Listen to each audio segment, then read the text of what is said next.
I've seen the fire in our nation's eyes when anger prowls for prey. I've heard good people draw their lines and call it holy rage. But the cross was never raised to bless the stones we throw. And if mercy leaves the house, there's something wrong down in the soul. Words ain't bullets, but they can hit the same. And once a heart turns cold enough, it forgets what grace is for. There's no room for hate in America tonight. No room in the home where the children need the light. No room in the heart where the Savior's supposed to stay. If Jesus owns the house, then hatred don't got no place. No room for hate. No, no room for hate. No room for hate. You can wave a flag above it, you can quote a verse or two, you can dress it up like justice till it almost sounds like truth. But outrage ain't righteous when it changes with the side. And you can't love your neighbor treating them like they're downrange. We're all image bearers, breath of God and dust. And you don't heal a broken land by teaching it not to trust. There's no room for hate in America tonight. No room in the home where the children need the light. No room in the heart where the Savior's supposed to stay. If Jesus owns the house, then hatred don't got no place. No room for hate. No room for hate. No room for hate. Drag it to the cross, lay it in the ground. Let the blood of Jesus turn the whole thing around. Truth can still be spoken, courage still can stand, but rage don't get to rule the soul of a faithful man. There's no room for hate in America tonight. No room in the home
Remember when entertainment was actually entertaining?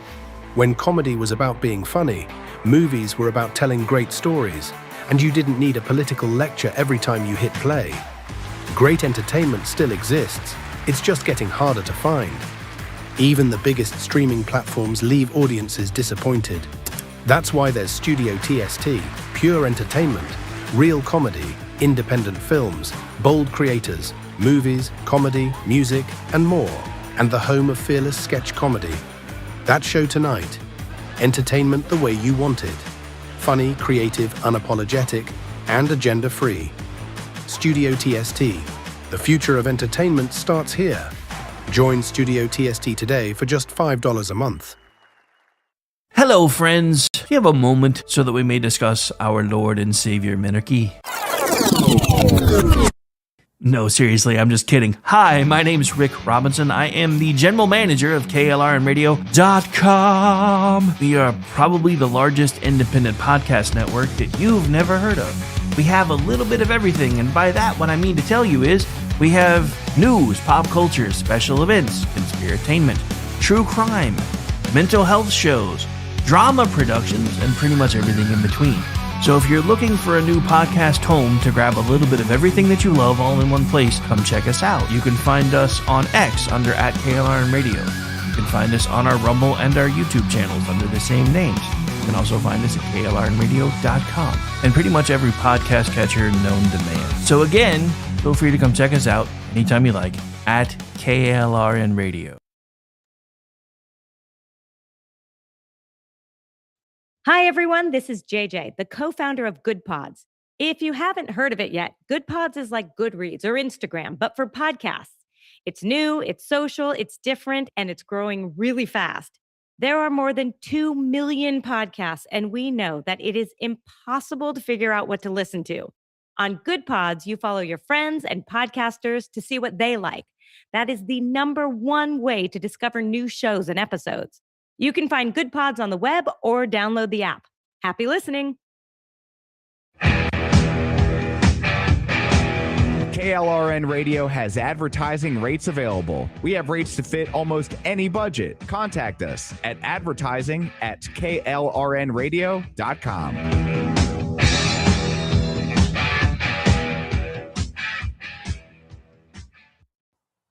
The following program contains coarse language and adult themes. Listener discretion is advised.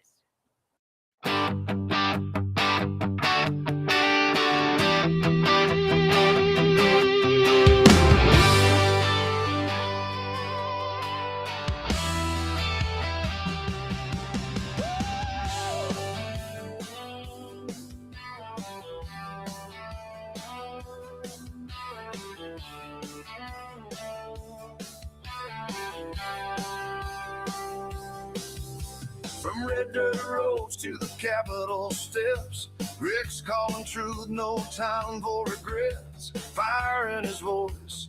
And welcome in America and Oklahoma and around the world. I know we've got lots of folks listening all over the place. It seems like our numbers just keep growing. I know it doesn't always show up on the live feeds, and I get trolls on YouTube that like to point out that nobody listens, but they can't see the behind-the-scenes numbers. Anyway, it is officially Wednesday, which also means it is Chat Lives Matter Day. Guess what day it is? Guess what day it is? Huh? Anybody? It is Wednesday, my dudes. Cutting through the light, shining light where the shadow hides. Again, otherwise known as Chat Lives Matter Day, right here live on KLRNRadio.com. In case you guys thought I faked that part, no, that was actually me. Anyway, so we're here. We're live. It's Wednesday. I know, it's been a minute. Took an extra day off earlier in the week. Had a lot of stressful things going on, and it kind of made me kind of sink into a bit of a depression. And then I also had a bit of an ick feeling for about the last 2 weeks again. I feel like I might, knock on wood, might be coming out the other side of it now. So we're going to do our best to get through the whole show today and see how things go. Also, I'll be back tonight for a special 2-hour Kingdom and Country. I've got some makeup to do, and I figured today's the perfect time to do a show that I've been putting off for a while because I wasn't sure I would be able to get through it, and I think I can now. This one's going to be all about loss and why Christians still feel it, even though a lot of people that are atheists are like, why are Christians so sad when people die if they know they're going to see them again? We're going to get into that in detail tonight, starting at 7 p.m. Eastern, right here live on KLRNRadio.com. And again, I'm here. I'm live. It's Wednesday. Hopefully some chatters start showing up in a minute. It's kind of quiet around here. But if not, I still have show notes anyway. So let's get into it, shall we? So again, welcome into the program. Again, I am Rick Robinson. And today we have one of those shows that some of you are going to like and some of you are not going to like. And if there's any YouTube trolls that show up, they will hate it, but that's okay. So every story seems to come back to the same basic question for everything we're going to be talking about. What happened when the people in charge, or what happens when the people in charge ask us to trust them, but the systems designed to earn that trust either fail, get ignored, or never actually existed in the first place? So what we're going to be talking about today is, of course, the artificial intelligence arms race, the growing rebellion against data centers, the death and complicated legacy of Senator Lindsey Graham, threats against the Supreme Court, Jack Smith and the text messages his investigators reviewed involving dozens of members of Congress, the Save America Act, and a couple of Oklahoma stories that deserve more attention than they are getting. But we begin with Immigration and Customs Enforcement because the administration managed to create almost 24 hours of confusion over whether ICE agents would still be allowed to stop vehicles or not. And underneath that confusion are two men who are dead. Two fatal shootings 6 days apart. Two drivers who were apparently not the original targets of the immigration operation that ended with them being shot. Two cases in which the Department of Homeland Security says a vehicle was used or was about to be used as a weapon. And two cases in which the publicly available evidence does not yet give us a clear enough picture to declare that every claim made by either side has been proven. However, I will say, I have seen images of at least one of these shootings where it does, in point of fact, show the shots were coming from the front of the vehicle. So we'll get into that a little bit later, though. And that is where we need to begin, with what we know, what the government says, what the witnesses say, and what remains unresolved.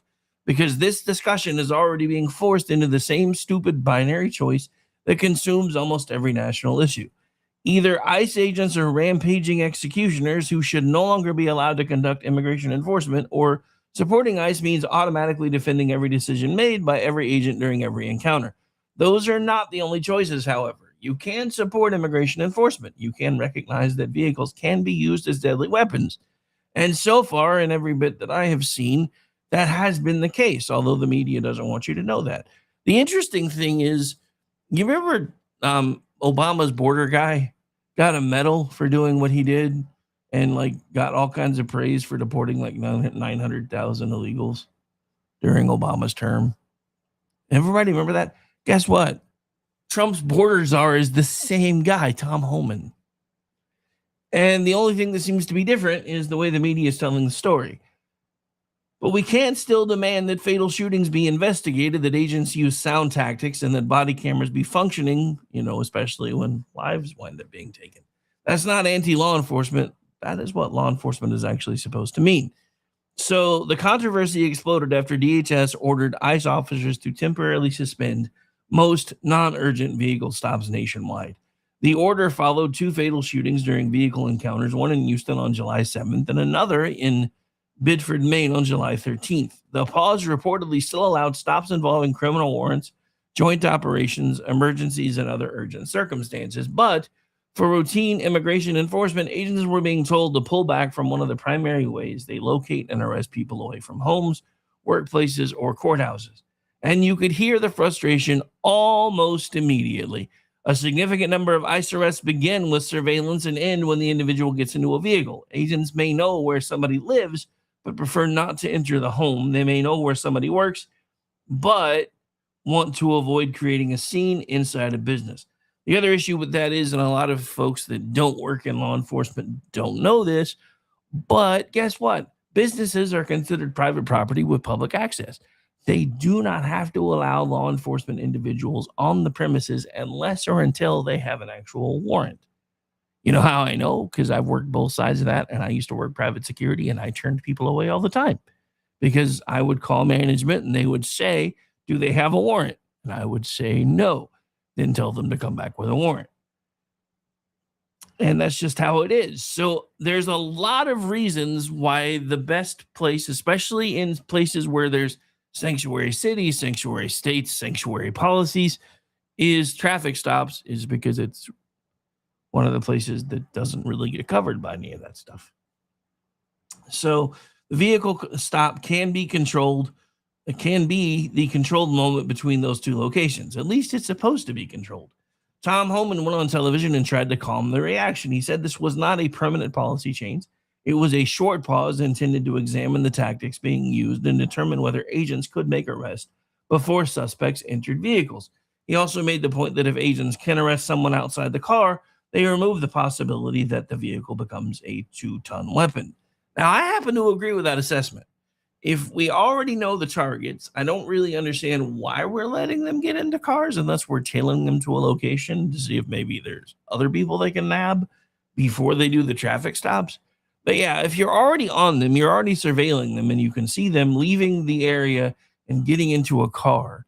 I mean, unless you're just afraid that there's like a mob that's going to come out, which is possible, I don't really understand why they aren't stopping them before they actually get to the point of being able to turn a vehicle into a 2-ton weapon. And again, that is a fair operational point. But the way DHS handled this made it look less like a deliberate tactic review and more like panic at the top of the department. 1 minute, agents were being told vehicle assaults had increased dramatically and that their lives were at risk. The next minute, one of their most important enforcement tools was being suspended nationwide. And then President Trump said, nah, we ain't doing that. Trump publicly stepped in and made clear that ICE would not abandon vehicle stops. So now we have the policy whiplash. DHS says pause. Homan says temporary review. ICE personnel say this will damage their enforcement options. Trump says the stops will continue, and the public is left asking the obvious question. Who was actually in charge? Was this considered a response to 2 fatal encounters? Was it an order issued under political pressure? Did the secretary make the decision without the White House fully on board? Or did the administration simply realize that suspending vehicle stops sounded like capitulation and reverse course before the political damage spread? If I had to take my guess, I'd say it's probably that last one. Because I have seen a lot of people, even on my side of the argument, complaining that they felt like DHS caved to public pressure. So I honestly think that probably has a lot to do with it. And again, it's just silly to me to take something like this off the table. This is happening in a lot of places. I have seen a lot of local law enforcement areas where they are starting to cut back on vehicle intercepts, etc., for supposed public safety reasons, which in a lot of cases means they have people running around doing dangerous things and basically, they're just kind of watching. Problem with that is this goes back to something that I talked about almost 2-3 years ago at this point, when the Supreme Court basically said that police officers have the same rights and responsibilities as security officers, which is basically to observe and report, and they're not legally required to do anything. At the time, I knew that was going to be a bad precedent.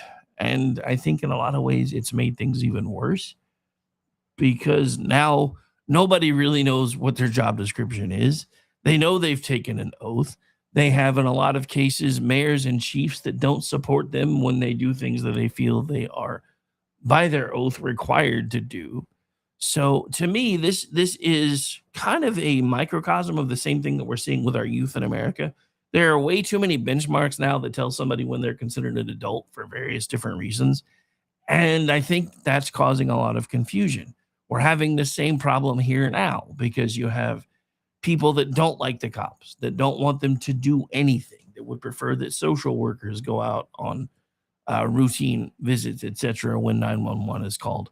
So you have cops that don't know what they're supposed to do depending on what areas they work. And I think that is, again, part of what's causing this overall confusion. So whichever of the answers is actually correct, and I still stand by my assertion, this was not handled like a confident, coordinated law enforcement policy. And that matters because confusion at the top eventually becomes danger on the street. Agents need to know the rules before an encounter begins. They need to know when to stop a vehicle, when to disengage, when to pursue, when to reposition, and when deadly force is justified. You cannot improvise national policy after every shooting. but you also cannot refuse to reassess tactics simply because the people demanding answers happen to be political opponents. This is where the administration needs to be smarter than the activist class. The activists want to use these deaths to cripple ICE. They want to portray the entire enforcement mission as illegitimate. The correct response is not to pretend the deaths raise no questions. The correct response is to answer those questions better than the activists can exploit them. So as we get further into this, just as a reminder, the first shooting happened in Houston on July 7th. Lorenzo Salgado Arroyo, a 52-year-old Mexican national who had lived in the Houston area for decades, was driving a van carrying members of a construction crew. He, at the time, was not the intended target of the ICE operation. According to DHS and local reporting, agents believed the van resembled one associated with the person they were seeking.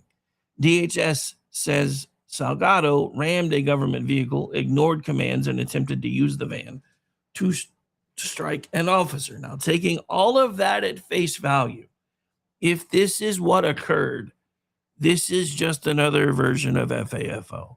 Because if you are dumb enough when cops are coming at you to try to kill them with a 2-ton weapon, you kind of deserve what happens to you. So, according to the official accounts that have been given, the officer fired because he believed he faced an imminent threat. 3 men who were inside the van, surprise, surprise, dispute that account. Through their attorney, they said no agent was directly in front of the vehicle and that the officer fired through the passenger side window. They said Salgado did not attempt to run over an officer. Those are radically different versions of the same event. And right now, neither version has been conclusively established for the public.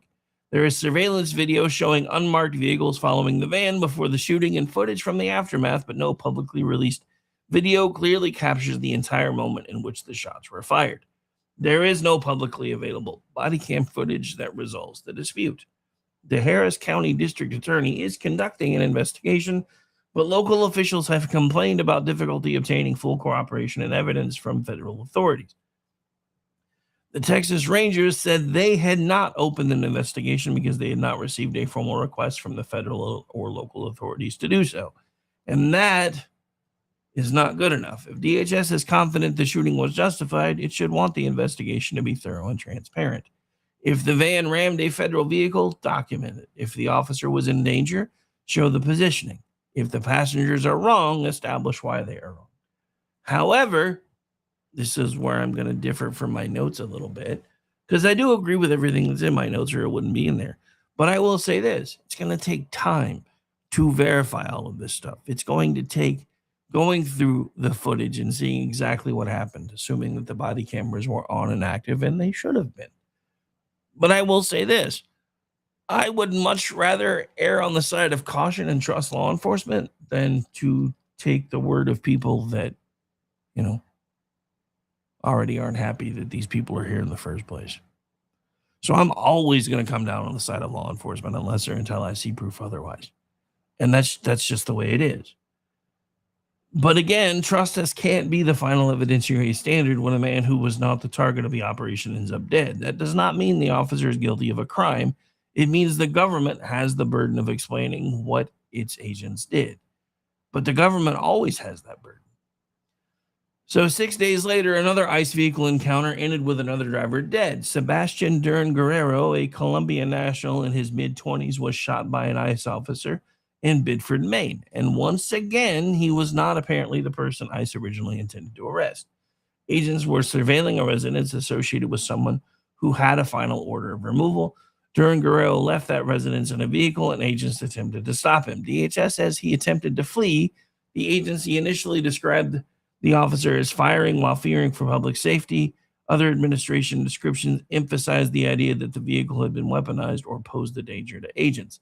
Security footage captures portions of the encounter and the sound of gunfire, but it does not show enough to resolve the central use of force question. Witnesses have offered accounts that complicate the government's version. Protesters and immigration advocates have already declared the shooting unjustified. Surprise, surprise.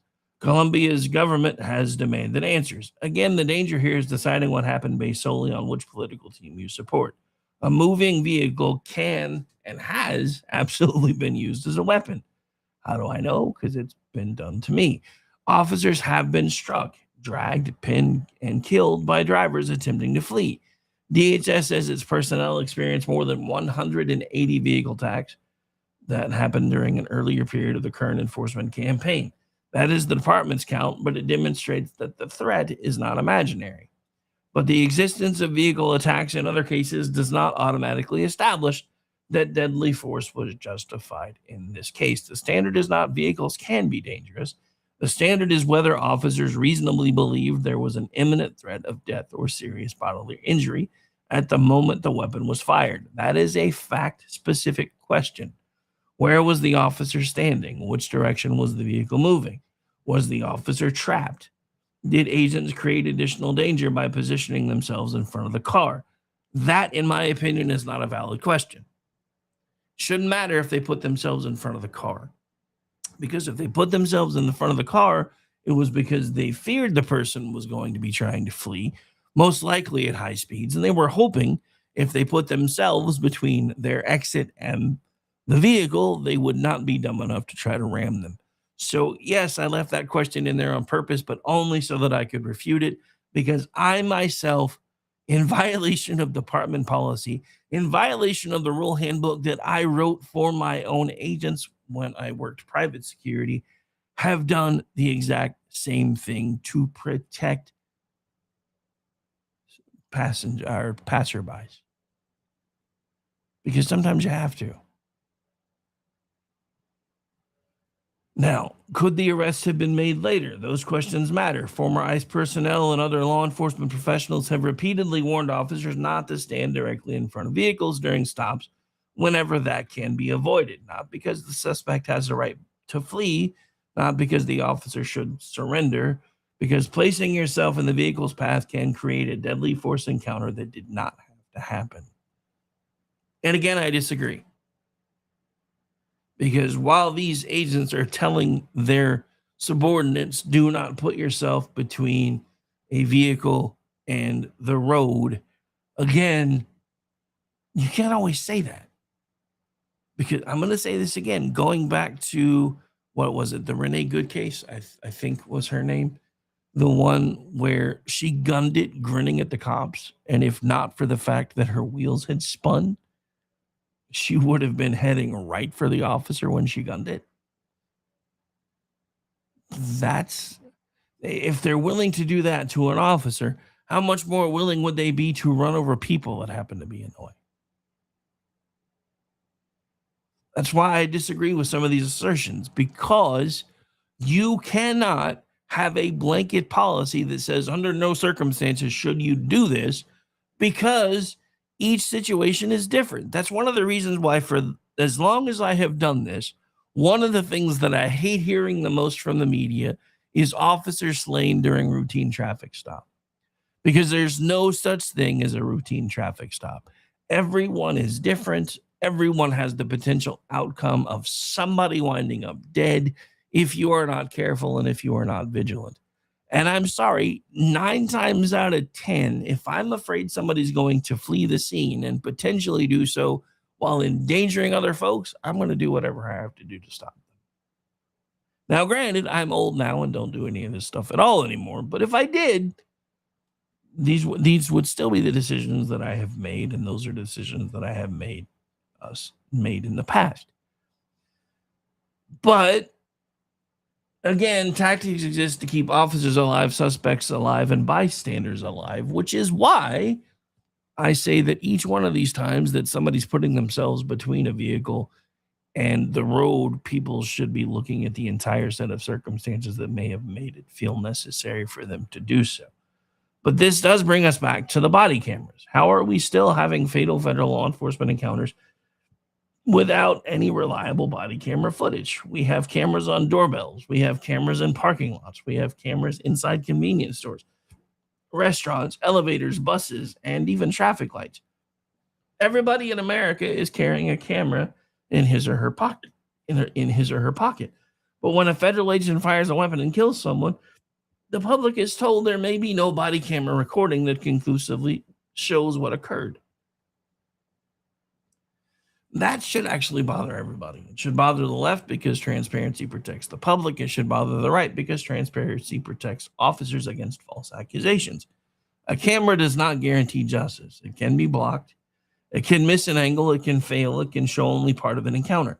But it is better than forcing the entire country to choose between a DHS press statement and a witness statement, especially if they contradict one another. If the officer acted correctly, the camera may be his strongest defense. If the officer acted improperly, the camera may be the only reason accountability happens. And if the officer actually acted improperly and the camera supports that, that can be used as a training tool for other agents in the future and to determine what punishment, if any, should happen to the officer or the agent. Either way, the answer cannot be that the nation simply picks whichever narrative fits its current political bend. The left is going to say these shootings prove ICE cannot be trusted with vehicle stops. That's way too vague. Vehicle stops are a normal and necessary law enforcement tool. An agency cannot conduct an immigration enforcement campaign while eliminating every encounter that carries risk, especially in sanctuary cities and states. The answer cannot be to stop making arrests, but the right cannot answer the left by treating every government account as sacred. We spent years warning that federal agencies can abuse power. I've shown that over and over again on this show. We warned that bureaucracies can and do protect themselves. We've warned that official narratives can be incomplete, misleading, or politically shaped. Those principles do not suddenly disappear because the agency involved is enforcing a policy we support. Law and order is not blind loyalty to a badge. Law and order means laws, rules, evidence, due process, and consequences when those rules are violated. Tom Holman gave the correct standard when he said that if officers acted outside policy or acted illegally, they should be held accountable. That should not be controversial. And accountability does not weaken ICE. Done correctly, it actually strengthens ICE. An agency that investigates questionable conduct, corrects bad tactics, equips its officers properly, and releases evidence when legally possible earns more legitimacy, not less. An agency that treats every question as an attack creates the suspicion that it has something to hide. So here's where I land. Resume the vehicle stops. Do not surrender an essential enforcement tool because activists demand it. But we do need to establish clear national tactics for conducting these stops. Get the agents out of the path of moving vehicles when possible. And again, I'm going to use that caveat.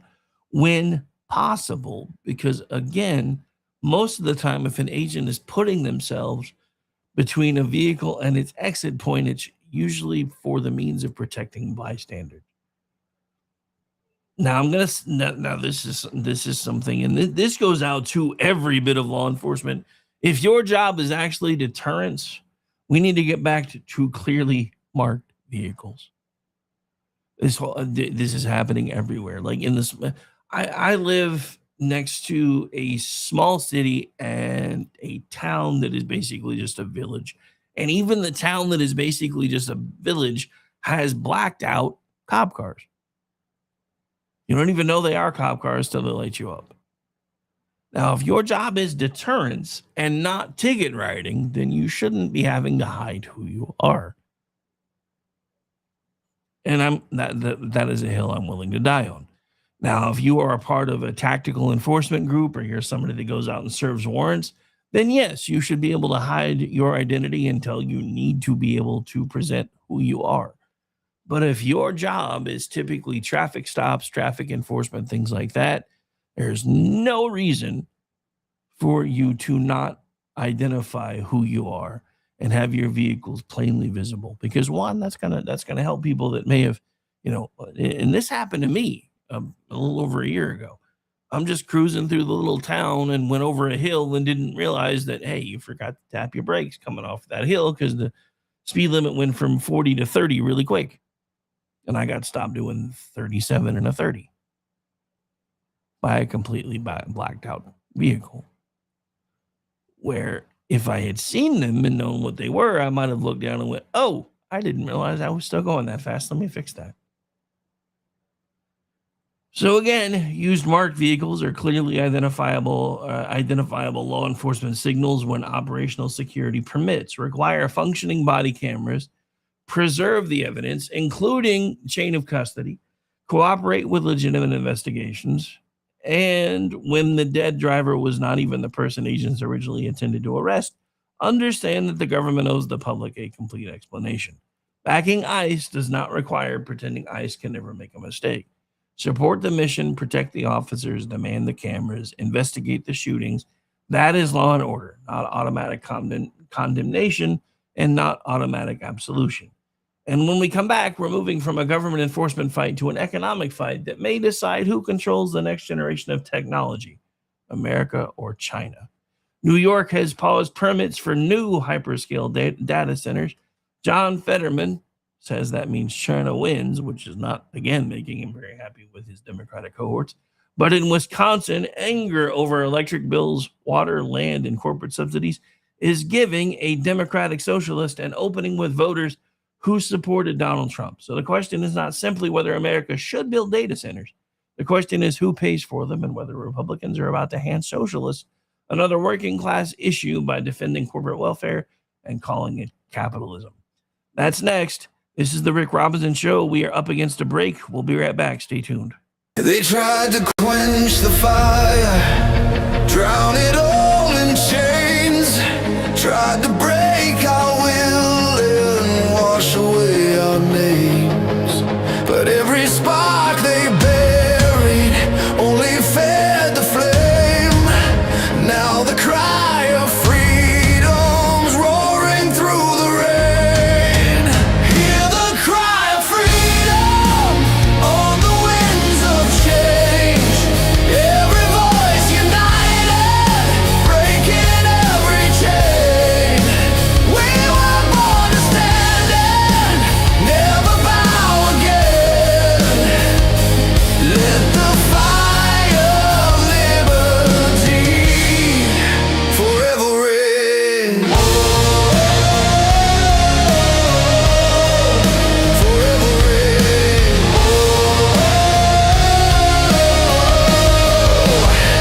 Now the walls are shaking from the battle cry. Truth is rising to the sky. Every soul that ever felt the weight of chains feels the fire of freedom in their veins. No more chains, no more lies. Hear the thunder as we rise. Freedom's call won't be denied. Now the fire burns worldwide. Hear the cry of freedom on the winds of change. Every voice united, breaking every chain. We were born to stand and never bow again. Let the fire of liberty forever reign. Let the fire of liberty forever reign.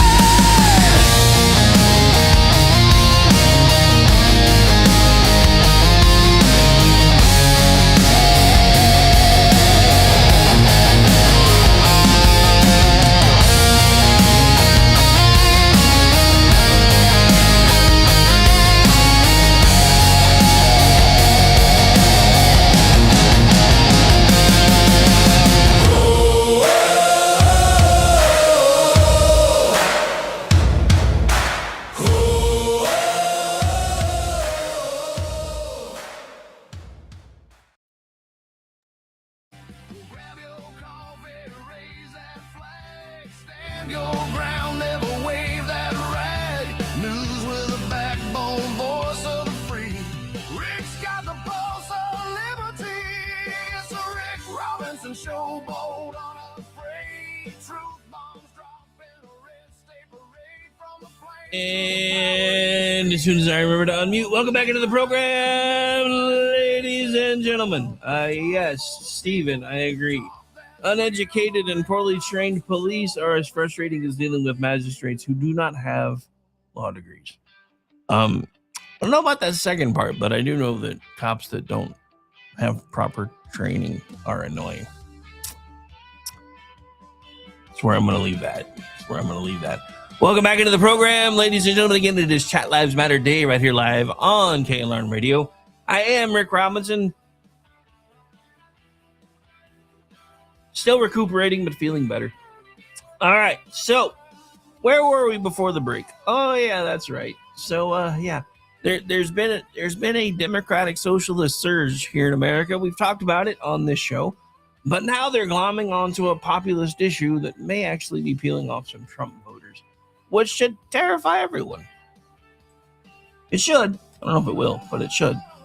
So, welcome back. Before the break, we were talking about government power, enforcement, and the obligations that come with asking the public to trust the people exercising the power that we've given them. Now we're moving into a different kind of power: electrical power, computing power, corporate power, and political power, and potentially the power to decide whether the United States or China leads the next generation of technology. New York Governor Kathy Hochul has ordered a 1-year pause on new hyperscale data center permits while the state develops a broader framework for electricity demand, water use, environmental effects, zoning, utility cost, and the impact those facilities have on the surrounding communities. That's not a total ban on data centers. The existing facilities can continue operating, and projects that already completed the relevant state permitting process, which, knowing New York, was probably a pain in the ass, are not halted by the current order. For purposes of New York's order, the pause applies to new hyperscale facilities expecting to use 50 megawatts or more. For those of you who need to put that in some sort of a scale, that is the kind of power demand often compensated or compared, I don't know why I said compensated, with tens of thousands of homes. And when Hoochie announced the pause, Pennsylvania Senator John Fetterman responded with 2 words, quote unquote, China wins. That is the beginning of the argument. However, it is not the whole argument. Fetterman's warning is not ridiculous. Artificial intelligence does not exist in the clouds. Maybe in the cloud, but not the clouds. That phrase makes it sound as though these systems are floating somewhere above us, weightless and invisible. But they are not. They exist inside enormous buildings packed with servers. Those servers require electricity. They produce heat. The heat requires cooling. The facilities need transmission lines, substations, land backup systems, and access to a reliable electric grid. And they need all of it consistently, because an artificial intelligence system cannot lead the world if somebody has to unplug it every afternoon when the temperature reaches 102 degrees. Have you tried turning it off and turning it on again? The country that builds the computing capacity will have an enormous advantage in artificial intelligence. That advantage will affect defense, medicine, manufacturing, intelligence, which kind of sounds weird to say again, but I guess anyway. Finance, logistics, and nearly every major industry likely to dominate the next several decades. China understands the assignment. Its government can override local opposition and move major infrastructure projects with a speed no American democracy should try to imitate, because we can't. America does not operate that way, and I'm glad that it doesn't. But democracy, property rights, local control, and environmental safeguards cannot become excuses for national paralysis. There is a legitimate strategic danger in allowing every major infrastructure project to be delayed, litigated, studied, restudied, challenged, and eventually finally abandoned after all of this happens. We've done that with pipelines, mines, transmission, factories, and nuclear power. We do the same thing with artificial intelligence infrastructure. And if we do that, and it seems like we're heading in that direction, Fetterman might ultimately be right, because China will win. But the phrase cannot become a magic spell used to end every policy discussion, because there is another side to this. China also benefits if America builds this infrastructure so recklessly that families, farmers, small towns, and working class voters begin seeing the entire AI project as a threat. Have you guys not seen the Terminator? The entire AI project is a threat. Yes, we've seen these movies. Just saying. China benefits if ordinary Americans are told that they must pay higher electric bills so that one of the richest technology companies in human history can train a better chatbot. China benefits if homeowners lose land through eminent domain while corporate developers receive more and more tax incentives. China benefits if local water supplies are stretched, utility systems are overwhelmed, and communities are told that asking questions makes them enemies of progress. We're going to stop right there because I've read a couple of different articles that seem to try to dispel most of the things that everybody's worried about today with modern data centers, because a lot of the studies and the stress points were done in previous generations of AI data centers that were, in fact, power guzzling whores. The newer ones seem to streamline the process a bit, so I don't know how much of this is actually still legitimate and how much of it is just a talking point. I will say this. I think we need to start seriously looking at other ways to make data centers happen. Like, I've seen studies where there are now countries that are considering putting them on the ocean floor. I don't know how well that would work if something goes sideways, but it definitely takes care of a lot of the cooling problems. But again, calling people enemies of progress, it may be a fun thing to do from my side of the aisle because progress and progressivism have become dirty words. But at the same time, America actually needs data centers because it's not sustainable to keep calling these people enemies of progress. The real question is who pays for these data centers, because the bill always goes somewhere. Even with all of the socialist wet dreams that are being punched out in campaign bumper stickers this cycle, the bill always goes somewhere. No matter what we're talking about, every time a politician announces a major economic development project, the public is shown the benefits, which include things like jobs, investments, tax revenue, construction, growth, innovation, a fancy ribbon-cutting ceremony, lots of hard hats, a podium, a giant pair of scissors. What the public is not always shown, the invoice. Who pays for this new generation? Who pays for the transmission lines? Who pays for the substation? Who bears the risk if the project closes? Who covers the gap if the company receives a tax exemption? Who pays if residential rates increase? Who provides the water? Who carries the burden when the company negotiating the deals has more lawyers, accountants, lobbyists, and political influence than the town itself? Those costs do not disappear. They move. Sometimes they move on to the taxpayer. Sometimes they move on to utility customers, which would be one and the same. Sometimes they move on to property owners. Sometimes they move into public debt. And sometimes politicians like to call that capitalism, but it isn't.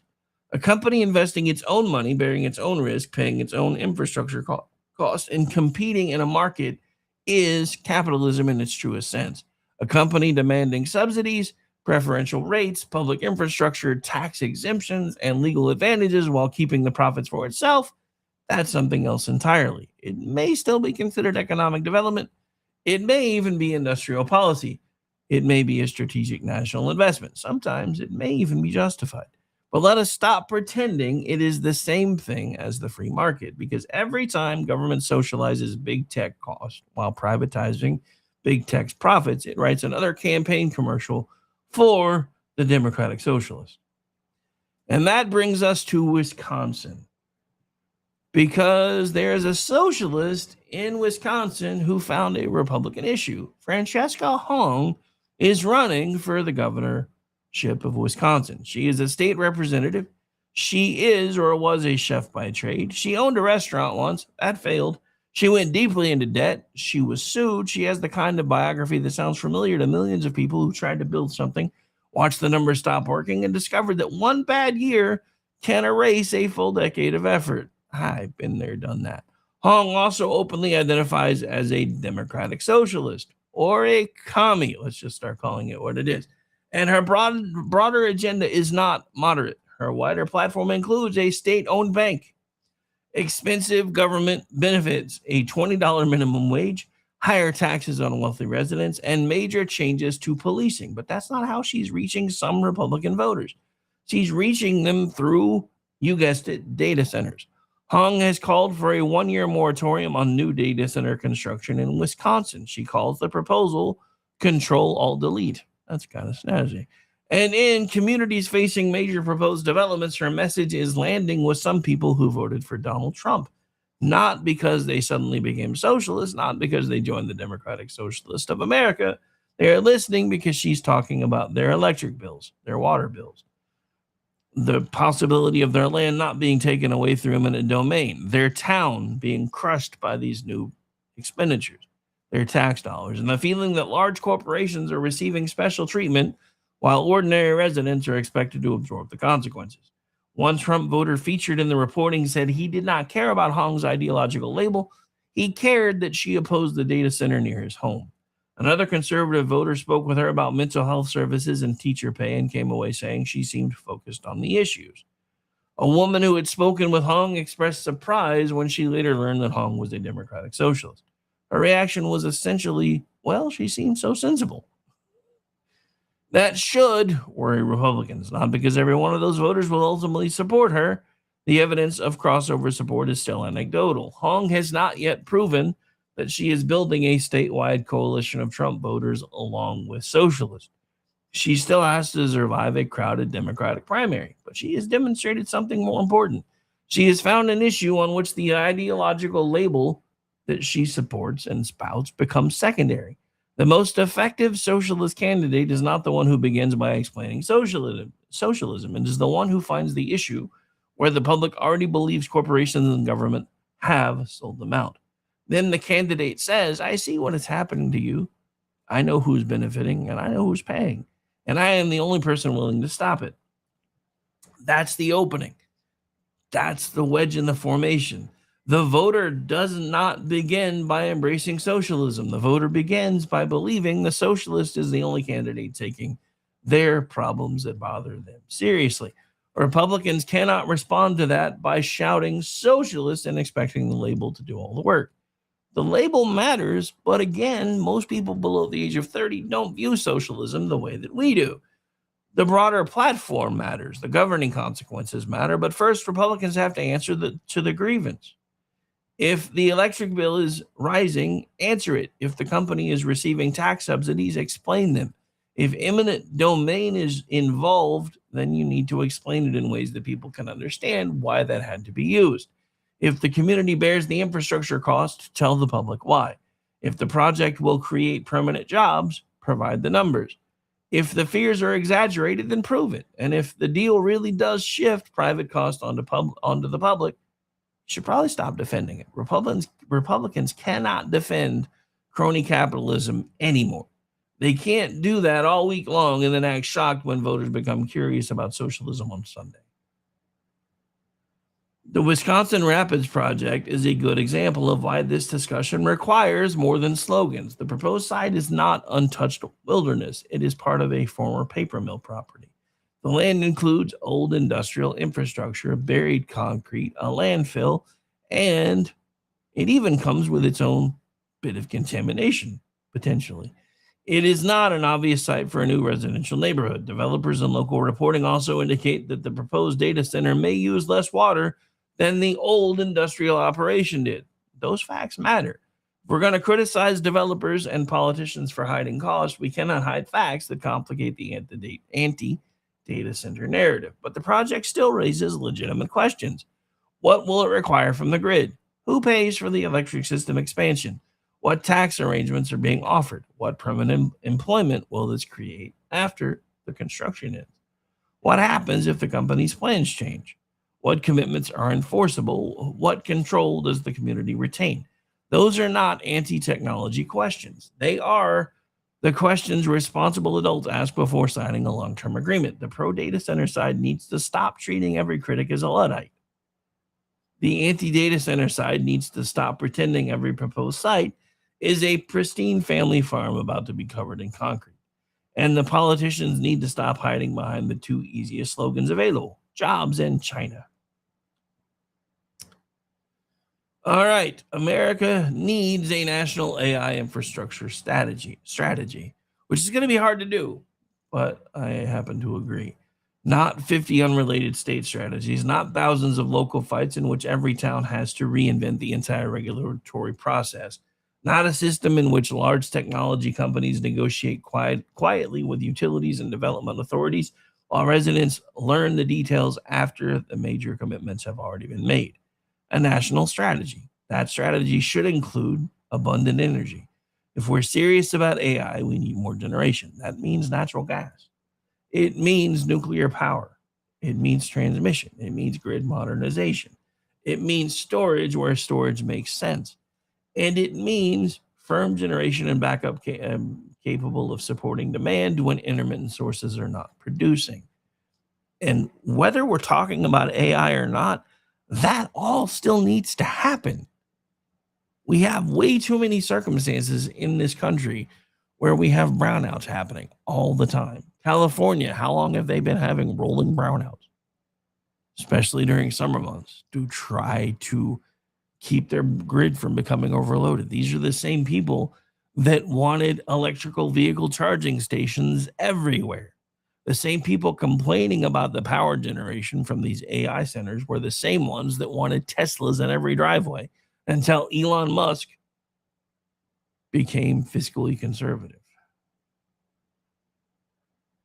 The problem with this, though, is you cannot responsibly plan a hyperscale computing boom around intermittent power without enormous amounts of firm generation, storage, transmission, or backup. Data centers should also bear the direct costs they create.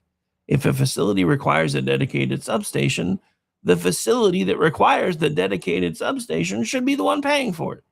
If it requires new transmission lines, the primary users should bear that expense. If it requires new power generation, the company should finance, contract for, or help build that generation. Residential customers should not automatically subsidize industrial demand. If the project receives tax incentives, the public should see the agreement in toto.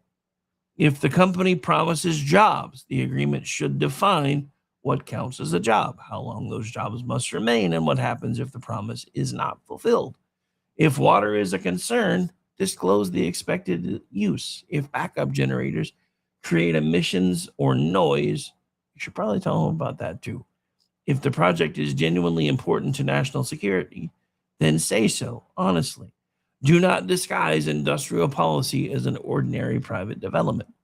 Make the case the American people are capable of understanding trade-offs if and when given the information. What they do not tolerate well is discovering that the trade-off was made for them, usually happening behind closed doors and back rooms. The choice is not approve anything big tech requests or surrender artificial intelligence to China. The choice is whether we build intelligently or stupidly, whether we build openly or secretly, whether we make the beneficiaries bear the largest share of the cost or spread those costs across people who never agreed to carry them in the first place, whether we treat communities as partners or, especially lately, obstacles, whether capitalism means competition and risk or simply using government to protect the most powerful corporations from both of those things. Artificial intelligence may be essential to beating China, but telling a senior citizen that their electric bill must rise so that one of the richest companies on earth can power a server farm is not a sustainable national strategy. Build the data centers, build the power plants, build the transmission lines, build the cooling systems, build the domestic chip plants, build the entire infrastructure required to win. But send the bills to the companies consuming the power, not automatically to every family already struggling to keep the lights on, because Francesca Hong does not need Wisconsin Republicans to become socialists. She only needs them to believe that the Republican Party cares more about big tech's next server farm than it does about their electric bill, their property, and their town. And when that happens, shouting socialism isn't going to be enough. You have to prove that your version of capitalism still works for people who do not own stock in the company receiving the subsidy. That is the challenge, not whether we build, but how we build. Who benefits, who decides, and who pays. We're going to close out this first hour and come back with a very different kind of story because South Carolina Senator Lindsey Graham has passed away while I was on my medical break. For more than 3 decades, Graham stood near the center of almost every major argument over war, immigration, the courts, Donald Trump even, and America's role in the world. He was a military lawyer, a House impeachment manager, a presidential candidate, John McCain's closest political ally, one of Donald Trump's fiercest critics, and later one of his most visible defenders. Conservatives respected him, distrusted him, defended him, mocked him, and frequently did all four, sometimes in the same week. But before any of that, he was a young man who lost both parents and took responsibility for his little sister.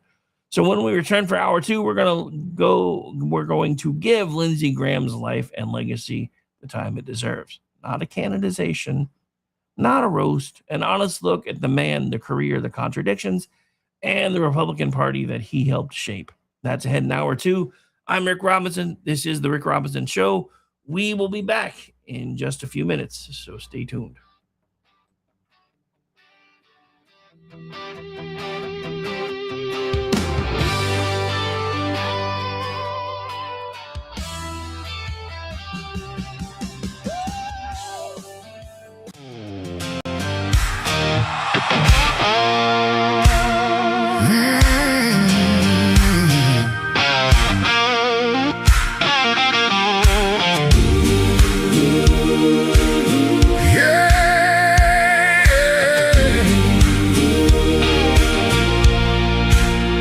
I've seen the fire in our nation's eyes when anger prowls for prey. I've heard good people draw their lines and call it holy rage, but the cross was never raised to bless the stones we throw. And if mercy leaves the house, there's something wrong down in the soul. Words ain't bullets, but they can hit the same. And once a heart turns cold enough, it forgets what grace is for. There's no room for hate in America tonight. No room in the home where the children need the light. No room in the heart where the Savior's supposed to stay. If Jesus owns the house, then hatred don't got no place. No room for hate. No, no room for hate. No room for hate. You can wave a flag above it, you can quote a verse or two, you can dress it up like justice till it almost sounds like truth. But outrage ain't righteous when it changes with the side. And you can't love your neighbor, treating them like they're downrange. We're all image bearers, breath of God and dust. And you don't heal a broken land by teaching it not to trust. There's no room for hate in America tonight. No room in the home where the children need the light. No room in the heart where the Savior's supposed to stay. If Jesus owns the house, then hatred don't got no place. No room for hate. No room for hate. No room for hate. Drag it to the cross, lay it in the ground. Let the blood of Jesus turn the whole thing around. Truth can still be spoken, courage still can stand, but rage don't get to rule the soul of a faithful man. There's no room for hate in America tonight. No room in the home where the children need the light. No room in the heart where the Savior's supposed to stay. If Jesus owns the house, then hatred don't got no place. Let revival start.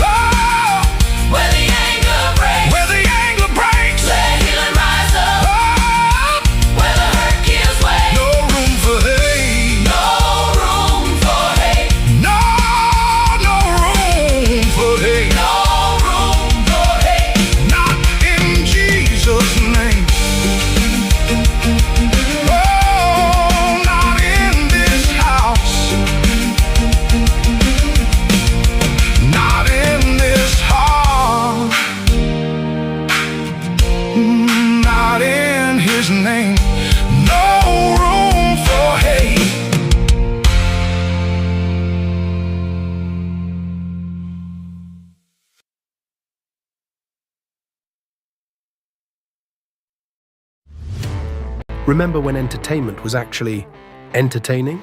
When comedy was about being funny, movies were about telling great stories, and you didn't need a political lecture every time you hit play. Great entertainment still exists, it's just getting harder to find. Even the biggest streaming platforms leave audiences disappointed. That's why there's Studio TST, pure entertainment, real comedy, independent films, bold creators, movies, comedy, music, and more, and the home of fearless sketch comedy. That show tonight, entertainment the way you want it. Funny, creative, unapologetic, and agenda-free. Studio TST, the future of entertainment starts here.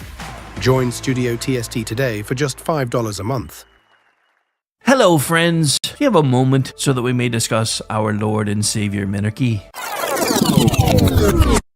No, seriously, I'm just kidding. Hi, my name's Rick Robinson. I am the general manager of KLRNRadio.com. We are probably the largest independent podcast network that you've never heard of. We have a little bit of everything, and by that, what I mean to tell you is we have news, pop culture, special events, conspiratainment, true crime, mental health shows, drama productions, and pretty much everything in between. So if you're looking for a new podcast home to grab a little bit of everything that you love all in one place, come check us out. You can find us on X under @KLRNRadio. You can find us on our Rumble and our YouTube channels under the same names. You can also find us at KLRNRadio.com and pretty much every podcast catcher known to man. So again, feel free to come check us out anytime you like at KLRNRadio.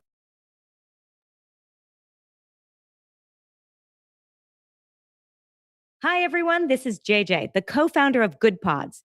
If you haven't heard of it yet, Good Pods is like Goodreads or Instagram, but for podcasts. It's new, it's social, it's different, and it's growing really fast. There are more than 2 million podcasts, and we know that it is impossible to figure out what to listen to. On Good Pods, you follow your friends and podcasters to see what they like. That is the #1 way to discover new shows and episodes. You can find Good Pods on the web or download the app. Happy listening. KLRN Radio has advertising rates available. We have rates to fit almost any budget. Contact us at advertising@klrnradio.com.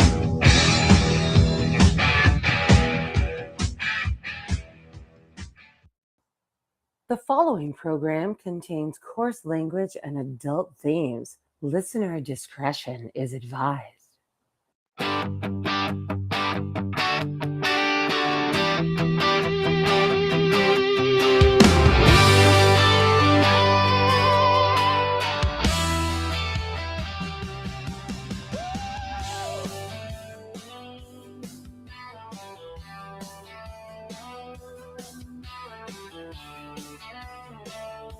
Well, I think I found some of my confusion. Apparently, I have 2 labeled as main stage 3 with different visual settings. That explains why that explains a few things.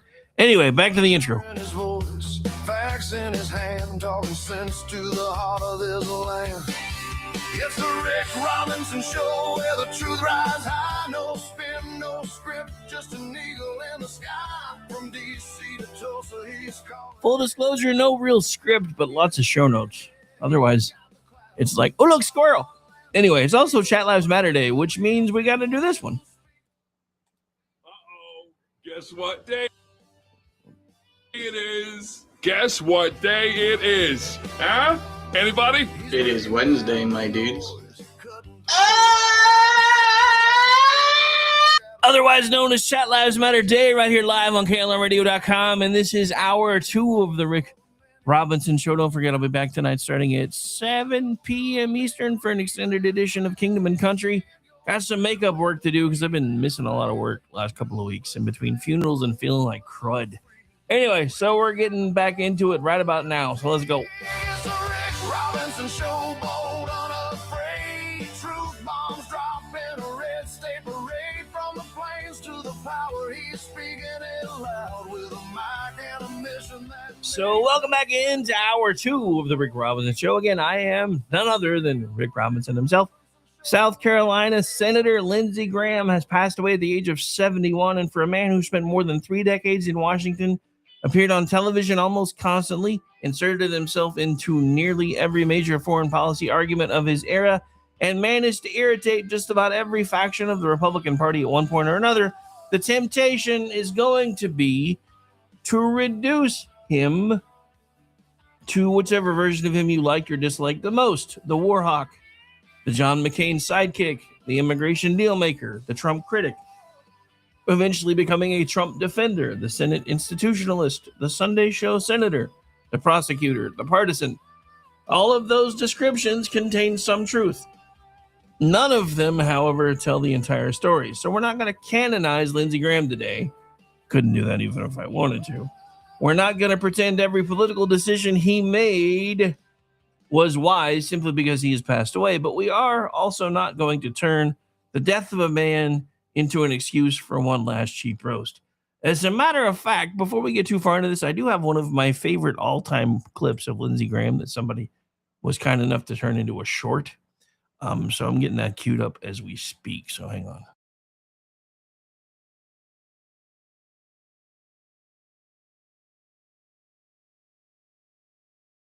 If you wanted an FBI investigation, you could have come to us. What you want to do is destroy this guy's life, hold this seat open, and hope you win in 2020. You've said that, not me.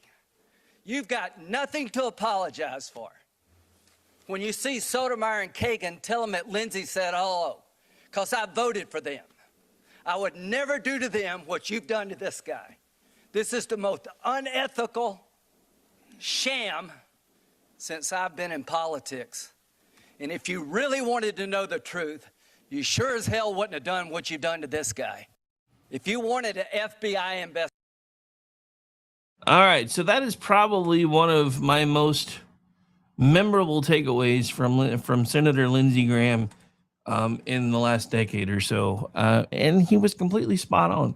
And here's the thing: this is what has pissed off a lot of Republicans when it comes to things like the Supreme Court and appointments and everything else.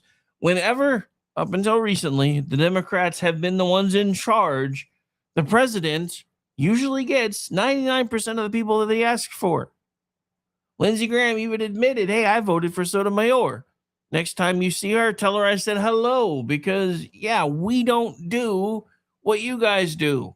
And they really didn't up until recently. Now it started, but it's because they got tired of having to put up with this kind of treatment from the other side when look, let's face it. I've said this before. Like the Republicans, hate the Republicans. I'm not actually technically one of them. I do vote with them quite often because they're the sanest option we currently have available. And to me, that's saying something, if I'm being completely honest with you. However, I will also say this. They've also tried to be the gentleman of politics. They've also treated themselves as if they were the little brother to their big brother, the Democratic Party, constantly and always seeming to seek approval and just wanting to get along and prove to people on that side that, hey, we're not the assholes that you keep telling the media that we are. Problem is that never took. And I've said this before, the schism really started during Reagan's final term when the Democrats said, take care, just clear the slate. Let's just declare all the people that were here illegally legal, and then we'll help you fix immigration. Reagan took them at their word. And then they said, just kidding. We're not doing that. That's where the schisms really started. If you go back, and you can find it in documentaries and stuff if you're nerdy enough to go look. This is when the two parties really, for the most part, stopped congregating with one another. They used to go to lunch together. They used to hang out together. They used to pass each other in the halls and have conversations. This is when the Republicans started having such hurt feelings that their leadership told them, no, we're not doing that anymore. But the problem is that during this whole time frame, there were still Republican congresscritters and Republican senators that were still chasing the approval of their Democratic friends. And this is sometimes the vein that Lindsey Graham has been shoved into. It's the brush that he's been painted with, because he was the one who really tried to reach across the aisle a lot.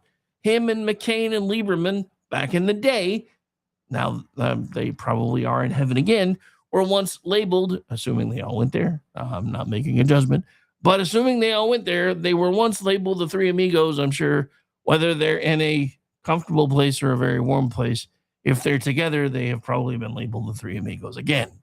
I'll let you guys decide which place you feel like they probably are wound up in, because I'm not going to have that argument.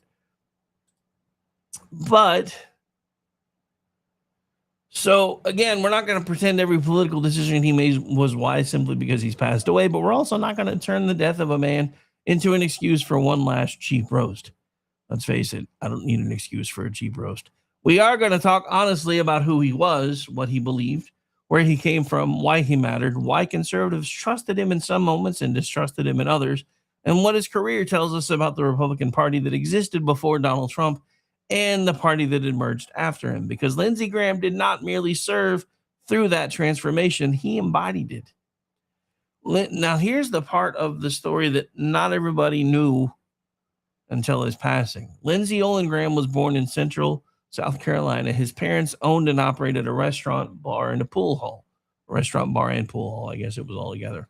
This was not a family of political privilege. It was not a family with generations of senators, judges, donors, or lobbyists preparing a path for him. Graham became the first member of his family to actually attend college. He attended the University of South Carolina, earned his undergraduate degree, and then went to law school. But the part of his personal story that matters most came before he had a political career, before the committee hearings, before the presidential campaign, before all the cameras were trained upon him. When Graham was 21, his mother died. 15 months later, his father died too, and Lindsey Graham suddenly found himself responsible for his younger sister, Darlene. He became her legal guardian and arranged for her to receive military-dependent benefits by going so far as adopting her. That is one of those details that tells you something about a person that no campaign advertisement ever could.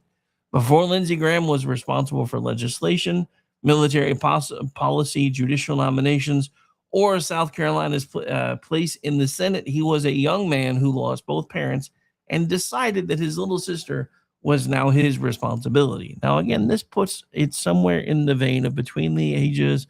Let's see, he was 21 and then his father died 15 months later. So roughly 22 and some months old when his final parent died.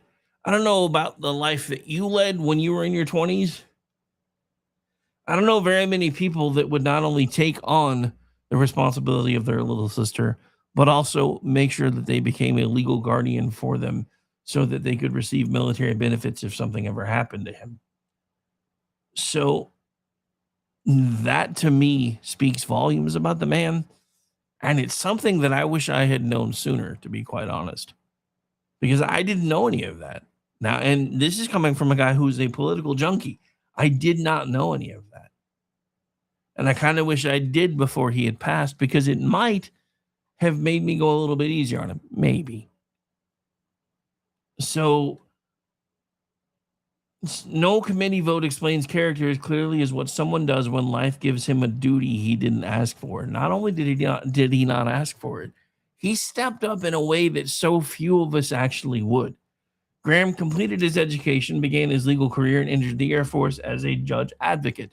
That military service became one of the central organizing principles of his entire life.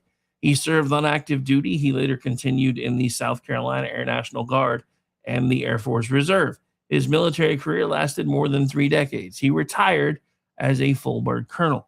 And unlike some politicians who use military service as a line in a biography and then rarely return to it, Graham carried the instincts of a military lawyer and national security hawk into almost every major policy debate of his career. He believed in alliances. He believed in American military power. He believed adversaries had to be confronted before they became stronger. He believed American withdrawal frequently created vacuums that hostile regimes would fill. His critics believed that worldview, too, often became a justification for commitments that repeatedly became larger, longer, and harder to leave. But whether you agreed with him or not, that belief system was not invented for a campaign. It is, in fact, who he was. Graham entered the South Carolina House of Representatives in the early 1990s, then came to the Republican Revolution in 1994. He was elected to the United States House and arrived in Washington as part of the generation that ended decades of Democratic control of the chamber. He did not remain an anonymous backbencher for long. During President Bill Clinton's impeachment, Graham served as one of the House managers presenting the case to the Senate. That role placed him at the center of one of the most divisive constitutional fights of the 1990s, and the Lindsey Graham style was already visible. He could be prosecutorial. He could be theatrical. He could be severe one moment and conversational the next. He enjoyed the argument, he was good on television, and he understood that Washington power was exercised partly in committee rooms and partly in front of a camera. In 2002, Graham won election to the Senate, succeeding Strom Thurmond. Think about that transition for a moment. Thurmond had served South Carolina for nearly half a century. Graham followed one of the longest-serving and most historically complicated figures in Senate history and went on to build a national identity that was almost impossible to separate from the modern Republican Party. He served on judiciary, armed services, and budget committees. He also held major roles involving appropriations and foreign policy. Those assignments placed him at the intersection of war, judges, money, diplomacy, and at the threshold of party power. And Lindsey Graham rarely encountered an intersection without trying to direct the traffic. For much of his Senate career, Graham was closely identified with John McCain and also Joe Lieberman, and they became known on the Hill as the Three Amigos. The phrase was sometimes affectionate, sometimes mocking, and usually both. McCain was the Republican war hero and presidential nominee. Lieberman was the Democratic vice presidential nominee who increasingly broke with his party on national security. Graham became the third member of that alliance, the South Carolina senator who shared their belief that American leadership abroad was not optional. They traveled together. They appeared together. They pushed for aggressive responses to hostile governments and terrorist groups, and they defended alliances. They argued that retreat would embolden America's enemies. That worldview dominated the Republican establishment for years. It shaped the response of September 11th. It shaped Iraq and Afghanistan. It shaped debates over Iran, Syria, Libya, Russia, NATO, Israel, and later even Ukraine. Lindsey Graham believed American strength prevented larger wars. His critics believed the same philosophy repeatedly produced commitments that became larger, longer, and harder to leave. That disagreement became one of the central dividing lines inside of the Republican Party itself. The old Republican establishment said American power must be visible, forward deployed, and willing to act. The emerging populist right said the establishment had spent American blood and money on endless commitments while communities at home declined. Graham never really abandoned that first view, even when the party changed around him, even when Donald Trump became its leader. Even when Republican voters grew more skeptical of Ukraine and NATO, along with NATO commitments and military intervention, Graham remained a hawk. He supported Israel with unusual consistency. He favored intense pressure on Iran. He argued for supporting Ukraine against Russia. He believed that failing to confront hostile governments early would make later confrontation more expensive and, dare we say, even more dangerous. One of his final overseas trips was, in fact, to Ukraine, actually his final overseas trip. That fact fits his career almost too perfectly. Lindsey Graham spent decades insisting that distant conflicts would eventually reach America if America failed to confront them. And he died while his own party was still arguing over whether that view represented hard-earned wisdom or the worldview of a Washington establishment that had learned nothing from Iraq and Afghanistan. Now, this is where I have to say, seeing everything that's played out with Iran and seeing the fact that now Donald Trump is doing more of that peace through strength kind of stuff, I have a feeling that came from Lindsey Graham. Now, remember, those two were diametrically opposed to one another in the beginning. But one of the things that I have seen that has come out from both sides is how they could be going to guns with Graham at one moment, and then he would turn it around and come back and help them with something else. And then that would make them realize that they don't necessarily always have to have an adversarial role. That is something that has come out over the last few days from everybody across party lines. How he could be pissed at you one minute and then help you get your passport the next, and you guys were best friends by the third day. Or you could be vice versa. You could be pissed at him, and then he would help you with something. And that's the thing with Graham. He understood that none of this, and I think this is part of the problem that a lot of us have now, None of this was ever supposed to be personal, but we've made it that way. And the problem that we have, and this is on both sides, is we are now so anchored in our emotional responses to things that we stop thinking rationally about things. That's why a couple of weeks ago, about 30 days ago now, remember when I had that whole show planned that I was about to sit down and rationally explain why Donald Trump had to make a deal with Iran? And then he said, but maybe some ballistic missiles are okay for them, and I lost it. That's because I was trying to look at this from a logical perspective, trying to balance the fact that we can't fight wars the way that we used to because we built a system that intertwined everything to try to keep us from ever having a World War III. And because of that, we have fought with one hand one hand on the trigger and another on the scales ever since World War II, which is why if you look at everything historically, we have fought to a draw or a withdrawal in every conflict since. And we're facing the same problem with Iran. But again, Lindsey was Senator Graham, sorry, I don't want to call him Lindsey. I don't know him well enough to do that. But Senator Graham was one of those folks that for the longest time was saying this thing with Iran is eventually going to bite us in the ass. And he wasn't wrong. Again, the Iran conflict that we are facing today should have been dealt with on January 22nd, 1981. That is a hill that I am willing to die upon. And it is also the truth, because it would have been much easier to unseat and remove that fledgling theocracy before it was ever able to take legitimate hold of the country then, but we couldn't because we were too afraid that Russia and China would intervene. Now, I don't know which way is right. I don't know which way is wrong, but I do know that that is something that should have been addressed a long time ago. Now, we've talked about foreign policy a lot as we move on, but that wasn't the only reason conservatives had a complicated relationship with Graham. Immigration may have been the domestic issue that most consistently separated him from the Republican base, both in the war hawk years and the Trump era.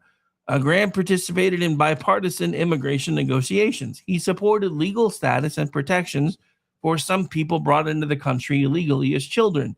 He repeatedly worked with Democrats on comprehensive reform efforts.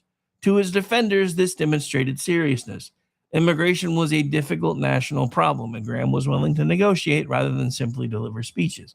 To many conservatives and voters alike, it demonstrated something else. They heard the same pattern repeatedly. Legalization now, enforcement later. Promises of border security, but only as future action. Promises that the next compromise would finally solve the problem. And then the enforcement never actually arrived. Graham became one of the clearest symbols of the Republican establishment's belief that a bipartisan deal was inherently more responsible than continued confrontation. The base increasingly believed those deals gave Democrats what they wanted immediately because they had seen the proof in earlier years, while giving Republicans promises that could be ignored later. That distrust did not emerge from the middle of nowhere. It helps explain even why Donald Trump's immigration message destroyed so much of the old Republican consensus. Trump did not begin with the idea of compromise. He began with enforcement. He did not apologize for using words like border, wall, deportation, sovereignty, and citizenship. He told Republican voters that their leaders had negotiated away the issue for decades. Lindsey Graham was one of the leaders those voters had in mind. Graham also ran for president in 2015. His campaign was built heavily around national security. He warned about terrorism. He warned about hostile regimes. He warned that the United States was retreating from the world. He brought experience, knowledge, and decades of service, and almost nobody voted for him. His candidacy never developed serious momentum. He withdrew before the voting began, even. That failure matters because it showed how far the Republican electorate had already moved away from the kind of candidate Washington considered prepared. Graham looked like a great candidate if you looked at his resume. Trump looked like an insurgent. He still kind of is. Graham spoke the language of alliances, briefings, committees, and military commitments. Trump spoke the language of borders, deals, strength, humiliation, and winning. Graham initially opposed him and intentionally personal terms. During the 26 campaign, he called Trump unfit to serve. He warned that nominating him would destroy the Republican Party. He may have actually been somewhat right on that point, because the Republican Party of today looks nothing like the Republican Party of the day that he was sworn in. He attacked Trump's character. He rejected Trump's foreign policy instincts. He treated Trump as a dangerous embarrassment. But then Trump won. And then, much like me, Lindsey Graham changed. Because remember, I was never Trump until the day that he was sworn in. I was never Trump because he said things during the debates that absolutely terrified me, like because he was commander-in-chief, if he ordered the military in conflicts to go start kicking in doors, they would do what he told them to do because he was commander-in-chief. And all I heard was the first Mojo Jojo impersonation I've ever heard on a campaign stage. The U.S. military will do these things that I have told them to do because I'm commander-in-chief. Mwahaha. And that was one of the first things that actually made the hair on the back of my neck stand up. Not even going to try to lie about it. You guys, for those of you that have been listening to me for a while, you know all of this. You knew why I was diametrically opposed to Donald Trump becoming president in 2016 and being sworn in 2017. You know this. Doesn't change anything. But what happened is the same thing that happened with a lot of my crew, who was also never Trump at the time. Once he's president, it's kind of retarded to root for him to lose, because then everybody loses. It's the same reason why I did my best to try to get behind the cauliflower in chief during his 4-year term. It was impossible to do, but I still tried, because I can't root for the country to fail. The problem that we have now is we have Democrats who have largely become communists, who not only want the country to fail, they need it to fail. And one of the funniest things for me, after taking a break for about a week or so, because of funerals and feeling like crap and stress and everything else, was starting to come back to the news cycle and realizing that the folks that make all the big money for doing this crap were talking about stuff that I was talking about a month ago. I'm like, I might as well just start taking time off more often. It takes them a month to catch up to me. Because, yeah, they're talking about the DSA campaign planks. I talked about those like 3 weeks ago. How they want to fundamentally change America. Remember Obama's favorite phrase? Fundamentally transform America? Yeah, they want to do it. They want to get rid of the Senate altogether. They want a unicameral legislation, one elected by the people. They want to either do away with or severely curtail the Supreme Court. These are the things that folks like Francesca Hong, who I talked about earlier in the program, they're making inroads with people because they are taking on the whole, AI data center stuff. And everybody's just looking at that and not looking at the rest of what these people actually stand for. And that happened to me with Trump. I'm not even going to pretend it didn't. But then I started watching him govern. Remember, at the time I was working for the state. I worked for the University of Oklahoma on loan to the Department of Human Services through their Center for Public Management contract. Now, you ever want to sit down and have a long discussion about how incestuous most relationships are between state schools and state government? I'm your guy, because it's bad. However, I started there in 2015. Or I'm sorry, 2013. I don't know why I keep saying 2015. It was October of 2013, because I retired in October of 2023 at my 10-year mark. However, from 2023 until 2017, from 2023 until 2013 to 2017, I had one raise. And every time it was time for them to decide whether our contract was going to get a raise or not, they started screaming and yelling and hemming and hawing about public monies being available, blah, blah, blah, yada, yada, yada. Guess what? For the entire first term that Trump was in office, after not getting a raise since the beginning of 2014, I got 3 raises in 2 years. Because Trump fixed the economy in a lot of ways. And I think that is why, and then after this, we're going to have to take a break. I think this is why Lindsey Graham went from a severe Trump critic to a Trump ally, because Graham gradually moved from being one of Trump's fierce Republican critics to one of his most visible and loudest allies. They golfed together. They spoke frequently. Graham defended Trump on television as chairman of the Senate Judiciary Committee. He played a major role in confirmation battles and investigations that mattered deeply to the Trump administration. Pardon me. He became one of the loudest defenders of Trump during partisanship fights involving the Justice Department, impeachment, the courts, and the media. For some conservative, Graham's evolution was proof that he finally understood the movement. He accepted that Republican voters had chosen Trump and used his Senate experience to advance judges, defend the administration, and fight Democrats whenever possible. For others, it was political survival. They remembered how harshly he had condemned Trump, watched him become one of Trump's most reliable television defenders, and concluded that Washington loyalty often followed whoever controlled the party. The truth is probably more complicated. Graham was adaptable. He was also ambitious, and he understood how power worked. And he also appeared to develop a genuine personal relationship with Trump.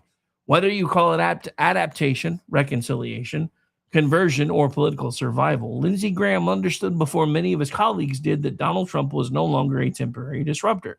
He was the center of the Republican Party. Graham chose to work with that reality rather than become another former senator explaining on cable television why Republican voters had hurt his feels. But even after becoming a Trump ally, Graham did not become a Trump clone. He continued to disagree with Trump over Russia, Ukraine, NATO, military intervention, withdrawal, and the broader question of how aggressively American power should be used abroad. Graham adjusted to the Trump era. He did not surrender his entire worldview to it. Graham's time leading the Judiciary Committee gave him another defining role. He became a central Republican figure in judicial confirmation battles, and we played a clip of that earlier.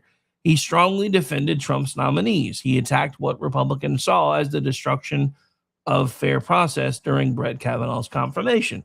He confronted Democrats over accusations, evidentiary standards, and the weaponization of personal allegations. That period may have been one of the moments where conservative voters trusted Graham most, because he was angry, but he was also direct. He seemed genuinely offended by what he believed Democrats were doing to the confirmation process.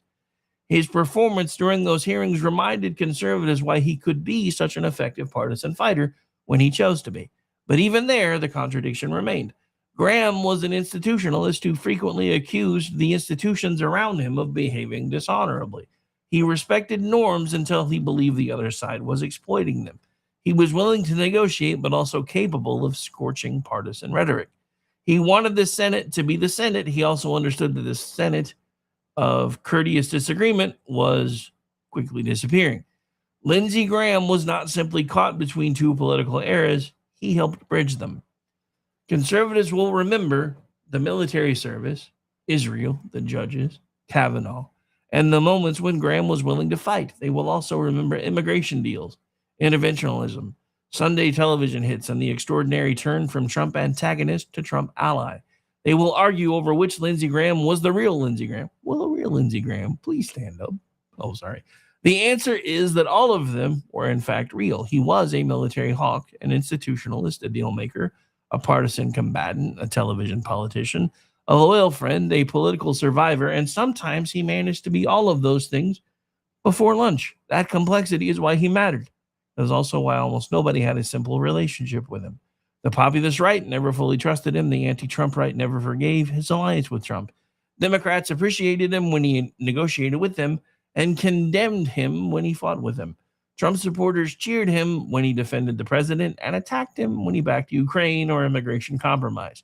He lived at the center of a party being torn between its past and its future, and he never entirely belonged to either side. Lindsey Graham's death creates immediate political consequences. It affects South Carolina. It affects Senate committee leadership. It creates a budget committee leadership vacancy at the exact moment Republicans are trying to move another reconciliation package.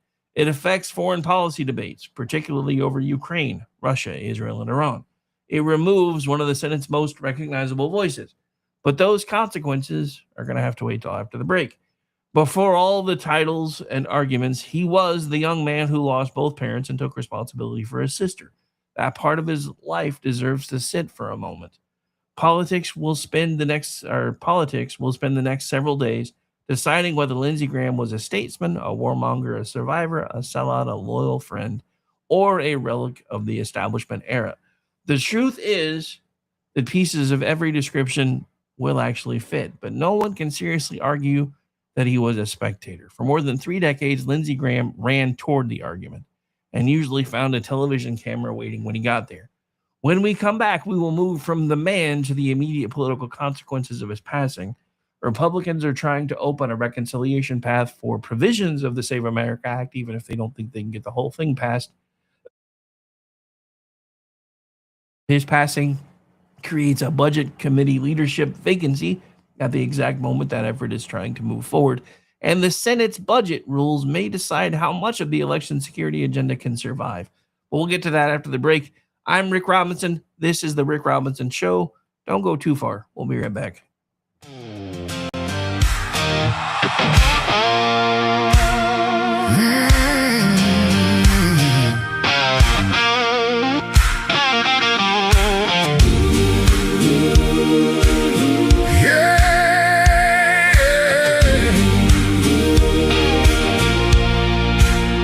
I've seen the fire in our nation's eyes when anger prowls for prey.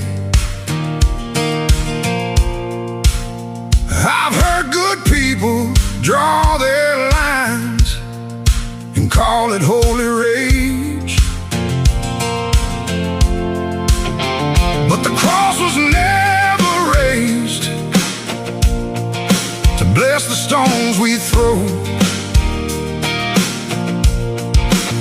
And if mercy leaves the house, there's something wrong down in the soul.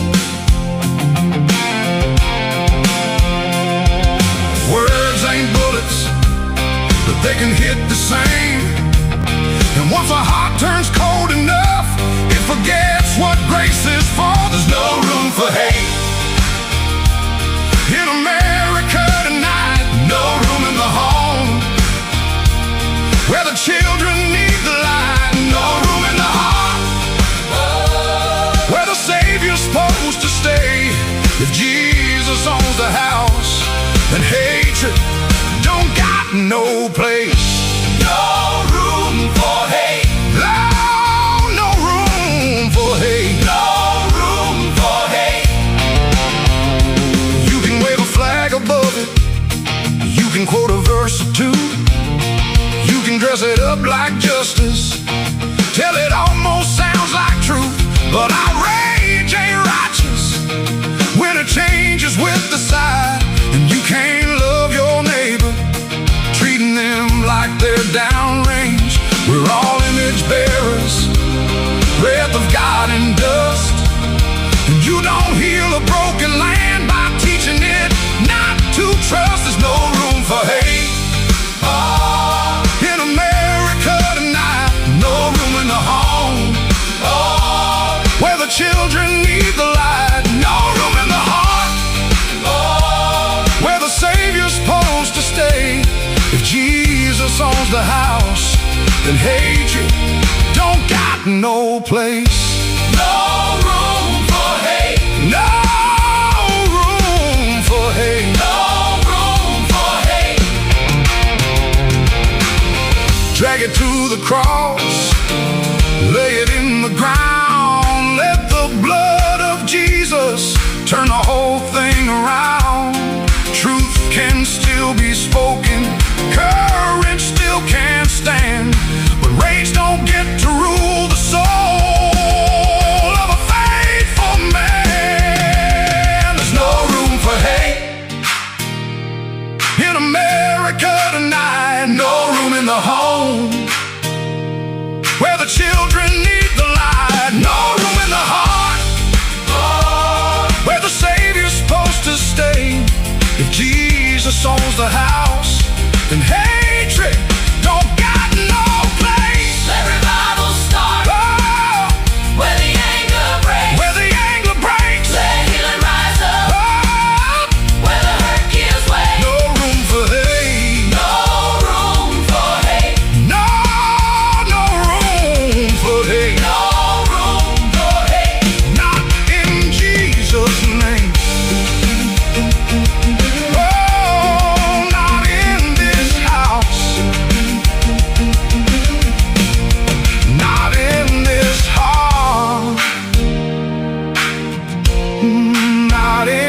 his name. No room for hate.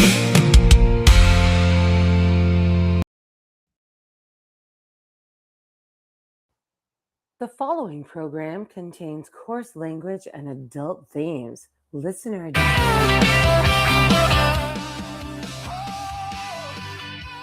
Oopsie. A little fast on the buttons. Welcome back.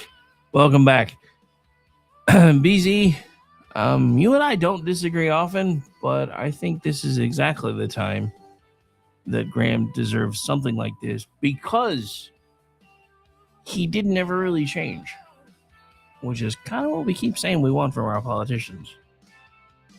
But anyway.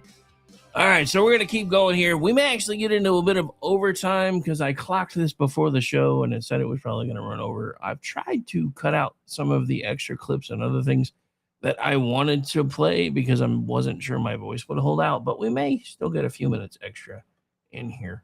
And yes, after hearing the story about what he did for his sister, who I see a lot of leftists having their heads melt over being her appointed as a temporary senator. I guess they don't really understand how this stuff works. Because again, before the 17th Amendment, the states used to pick the senators. Anyway, in the event of a senator's passing and their term has not been ended through election, then the governor gets to pick a replacement, usually a temporary replacement until they hold a special election, which is exactly what happened with Lindsey Graham's sister. Anyway, so welcome back.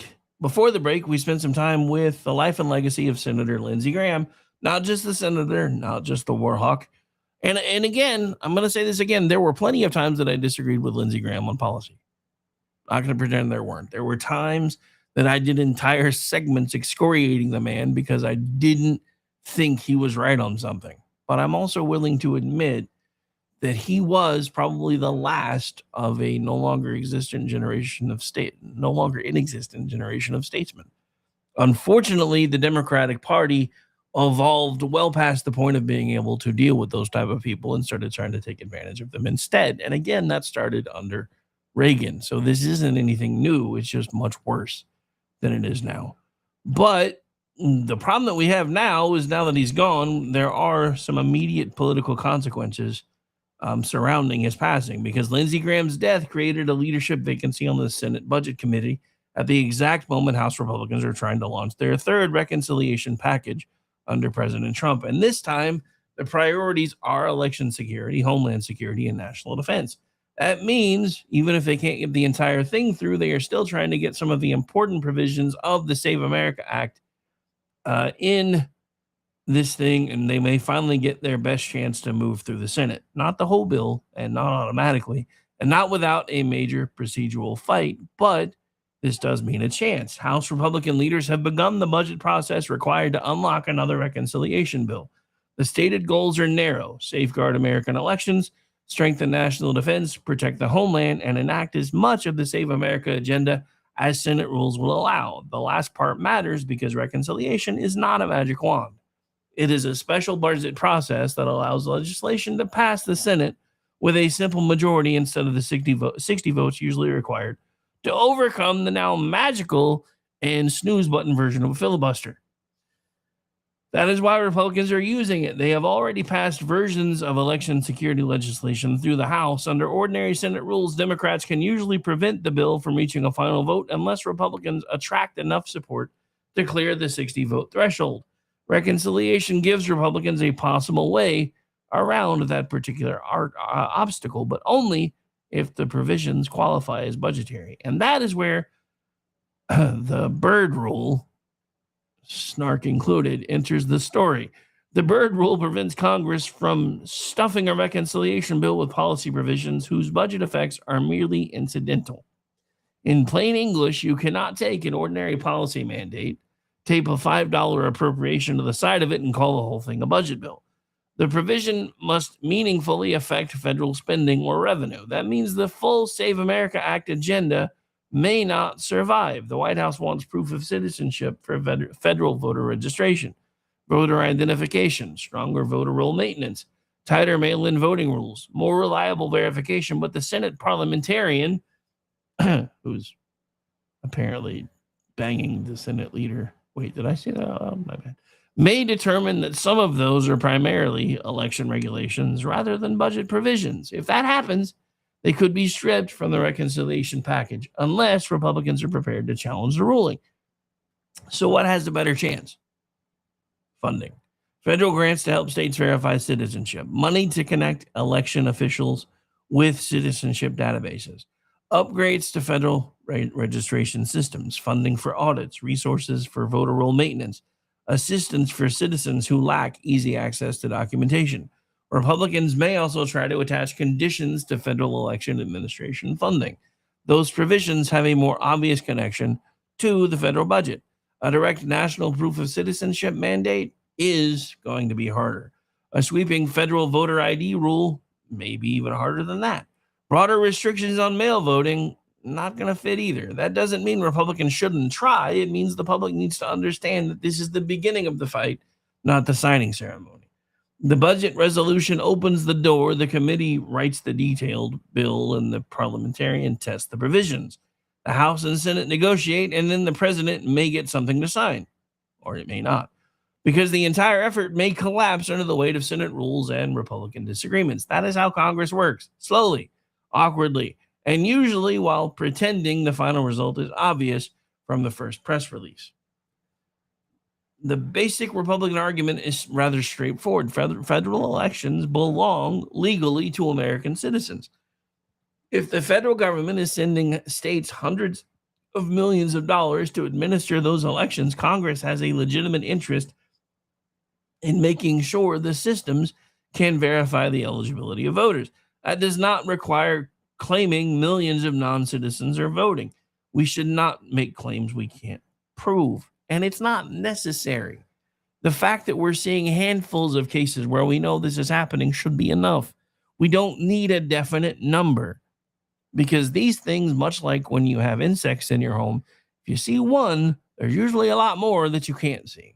And we're seeing that with the fraud iceberg that is now being visible in our news cycles, because now that they're starting to look for fraud, they can't turn over a rock without finding more of it. But they don't want to look at this part, because up until now, both parties have wanted illegal immigration and illegal voting for different reasons. So the point of the safeguard here is not that fraud must already be overwhelming. The point of a safeguard is to make sure the public can trust that fraud remains rare. And I would go a step further and say that hopefully we can one day get to the point where we know fraud isn't happening at all. Banks do not wait for every account to be drained before requiring identification. Airports do not eliminate security because most passengers are not terrorists. We use safeguards because public confidence depends on knowing that the rules are real. And elections determine everything else we have discussed today. Things like immigration, taxes, housing, schools, energy, judges, policing, war. If elections decide who controls those powers, then the ballot box cannot be treated as an afterthought. But there is a second obligation. A proof of citizenship system cannot be designed so carelessly that eligible citizens are effectively locked out because they lack a passport, cannot locate a birth certificate, change their name after marriage, or were born in a country where the records are difficult to retrieve. And why do I have all of that in there? Because those are the arguments the left is making even still today, and none of them hold water. None of them. Marriage is not going to impact you because you don't ever have to change the name on your birth certificate, whether you're married or not. You provide proof of your marriage license along with your birth certificate. And don't tell me you can't find them, because if you can't find them, guess what? You go to the county where your birth certificate is on file, and they will give you a certified copy of it, usually for a nominal fee. Same thing with your marriage license or divorce decrees or anything else that supports whatever your name was changed from to what it is now changed to. But the left, the same people who want you to believe that their side is the party of the educated, the folks who understand how everything works, the folks who most understand how the economy works, also want you to believe that the lion's share of their voters are too incompetent to be able to provide proof of citizenship if required. election security and voter access are not actually opposites, but we also have to look at what the left is using as supposedly issues with voter access. Because the idea that you have to have an ID when you have to have one for pretty much everything else on the planet is somehow voter disenfranchisement is nothing but a stupid argument, but the left keeps running with it anyway.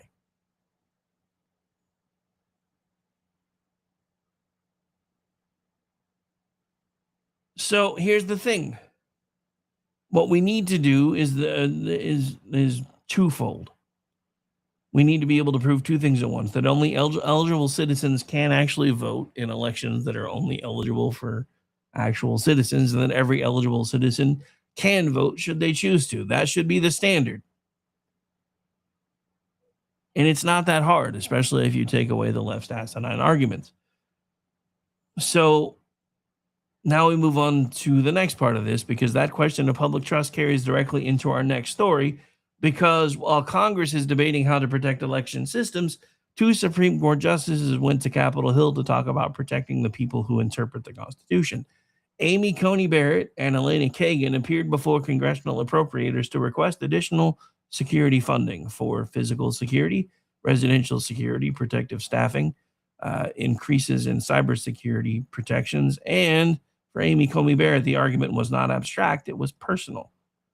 And we have some of that clip as soon as I can find it. Hang on.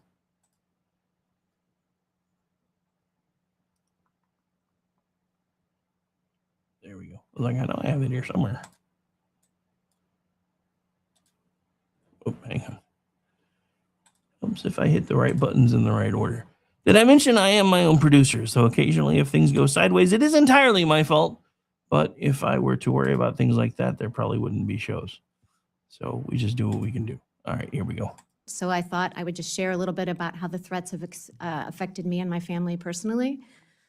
They have required me to, my children, to think about and see things that children should not have to see or think about. One example is when threats to my life were particularly intense a few years ago, around the time of the Dobbs leak.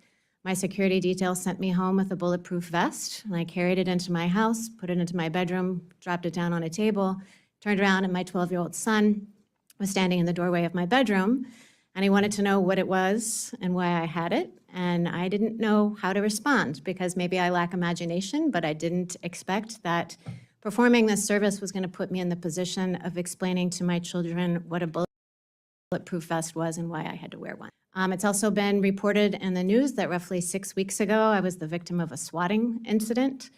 At that point, my teenage son, one of my teenage sons, opened the door to go out with friends and saw in our street, it was full of police cars, who had responded to a false report of gunshots and raised voices in my home.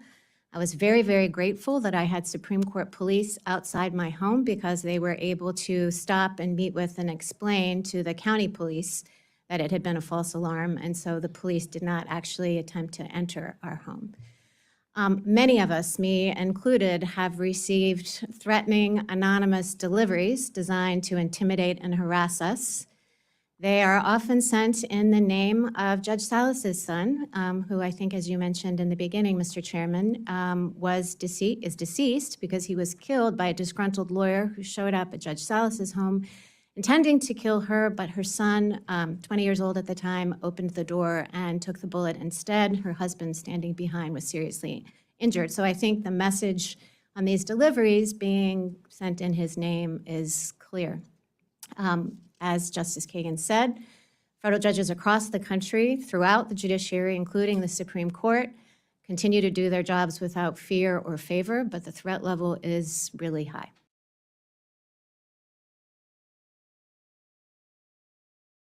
So you see, I have a problem with her last comment that judges, including SCOTUS judges, continue to do their jobs without fear or favor.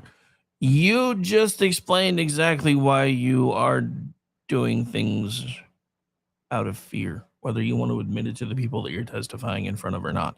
Look, I said this yesterday. Not everybody is trained to run towards danger. Not everybody has it in them. But if you are having issues with explaining to your 12-year-old son who last I checked was probably a video gamer, who didn't have any idea what a bulletproof vest was. I don't know. Am I the only one who finds that a little hard to believe? I mean, seriously, he's never watched a single TV show where people have a bulletproof vest on. I mean, more understanding question for me would have been, especially for a 12-year-old. Hey, Mom, why do you have a bulletproof vest? All of a sudden, what happened? That I could have understood, but this whole, what is that and why do you even have it? I don't know. That feels like one of those things that didn't really happen moments to me. But I'm cynical, so what can I say? BZ's agreeing with me. Just put in the chat, I call bullshit.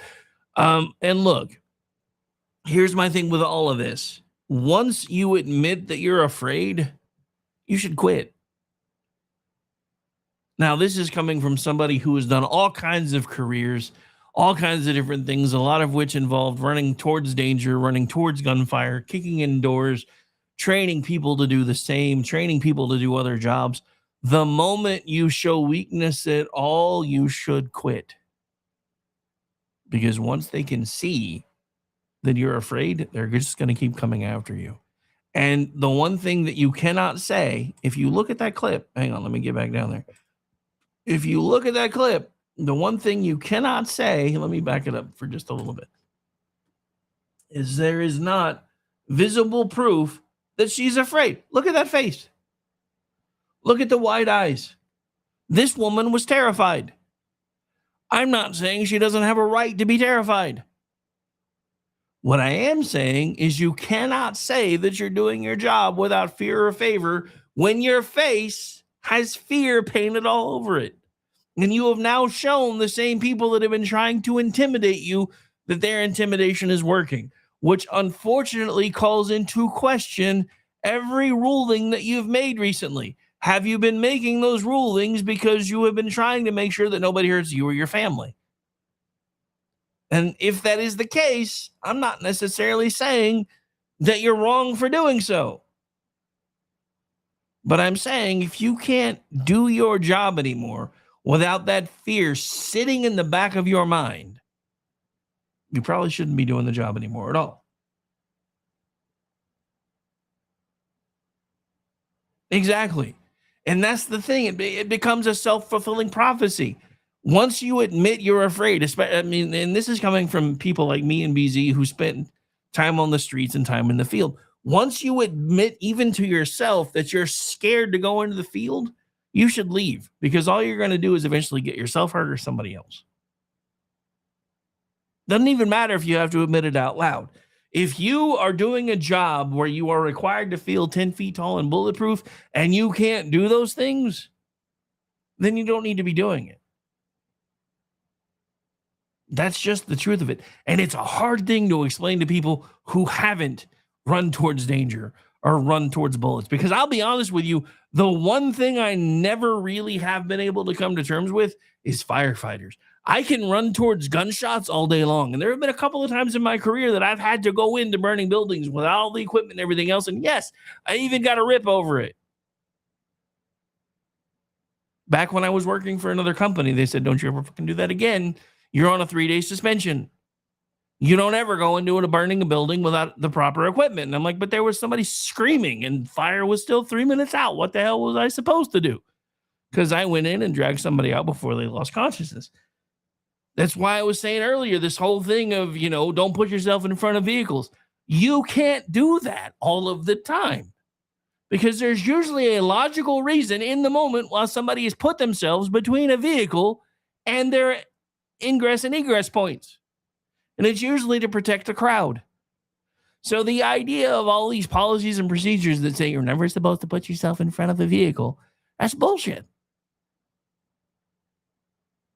Because, look, even as a security officer, I took an oath. It wasn't the same one, but I still took another oath. And I lived by it. I still do. That's why I do this. Once a sheepdog, always a sheepdog.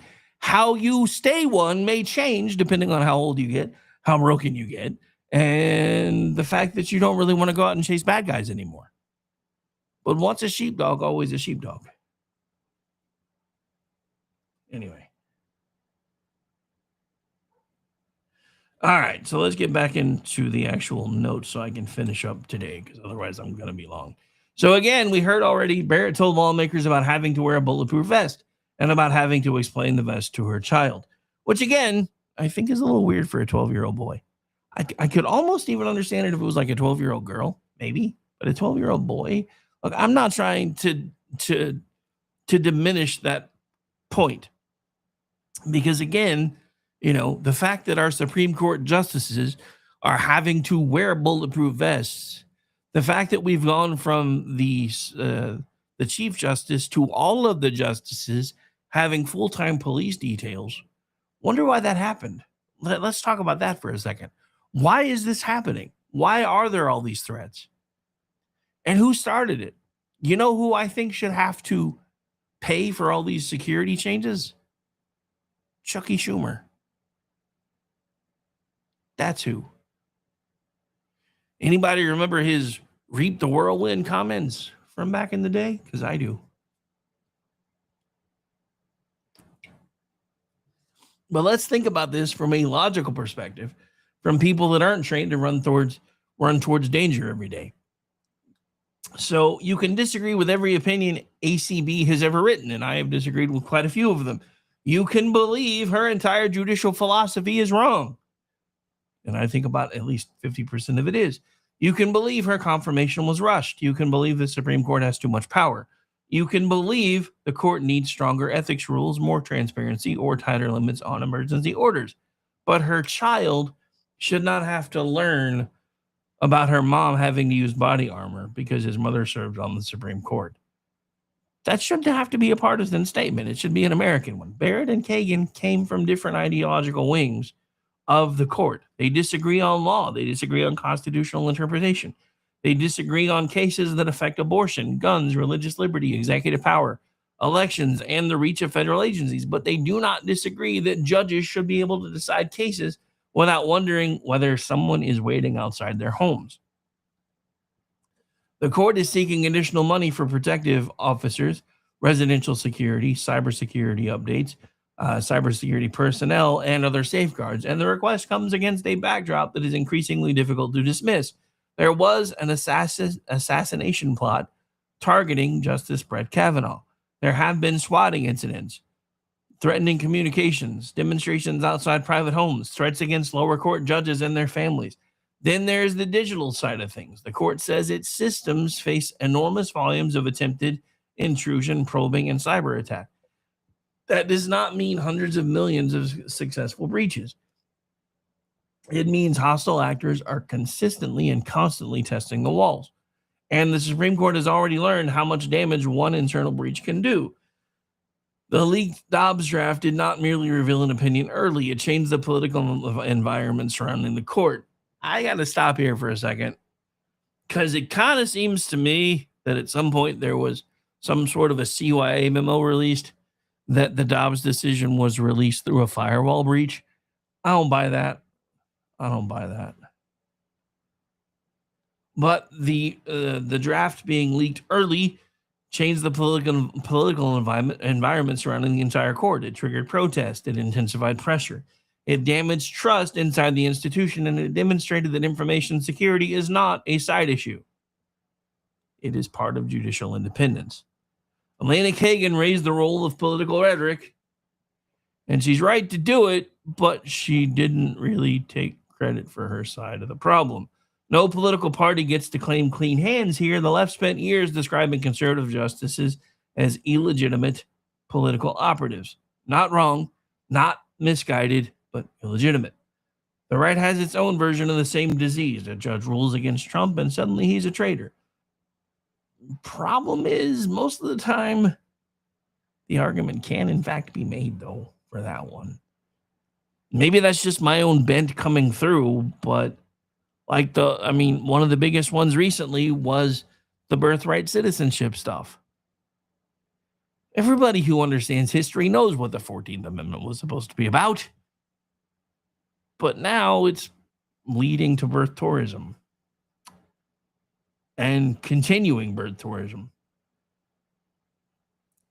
So every legal disagreement becomes evidence of a conspiracy, But then everyone acts surprised when unstable people decide judges are combatants. Criticism isn't the problem.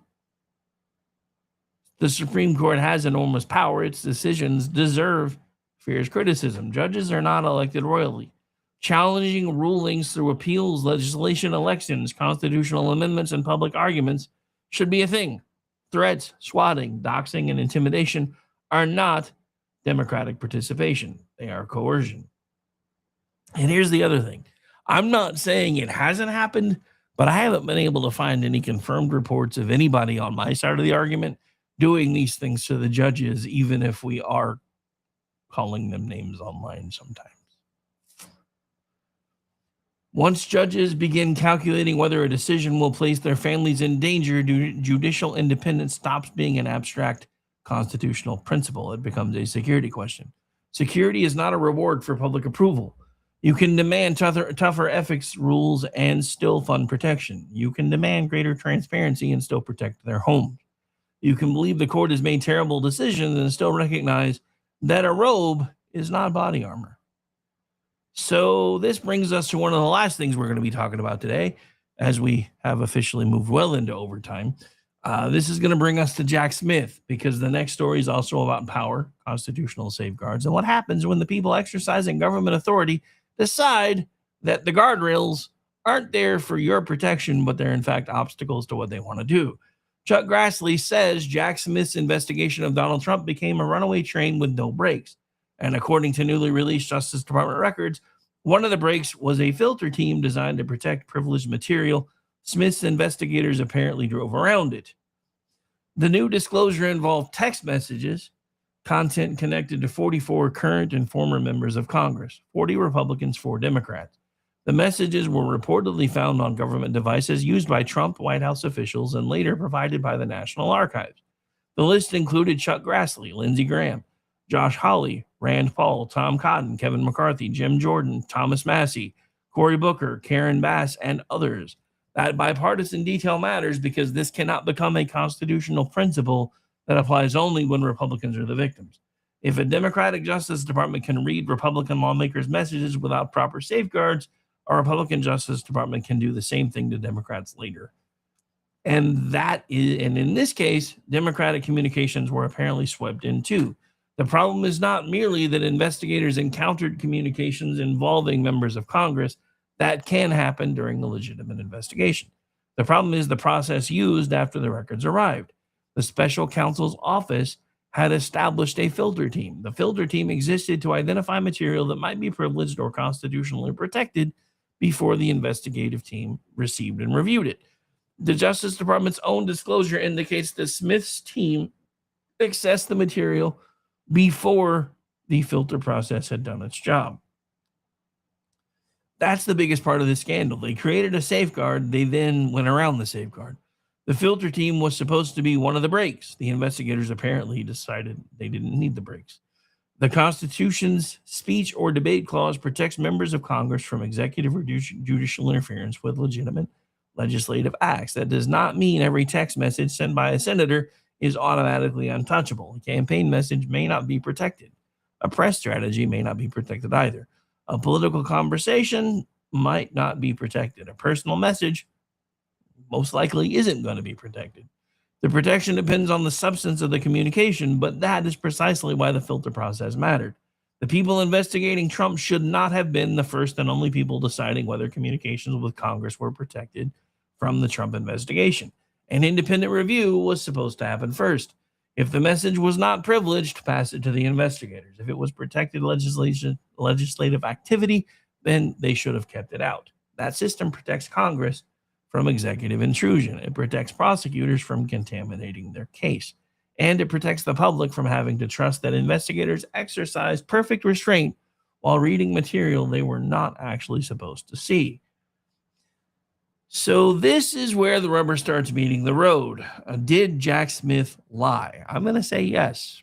Some of my notes are going to disagree, but I'm going to say yes, because I do remember him specifically being asked, did any of this information that you received involve any text messages? And he said no.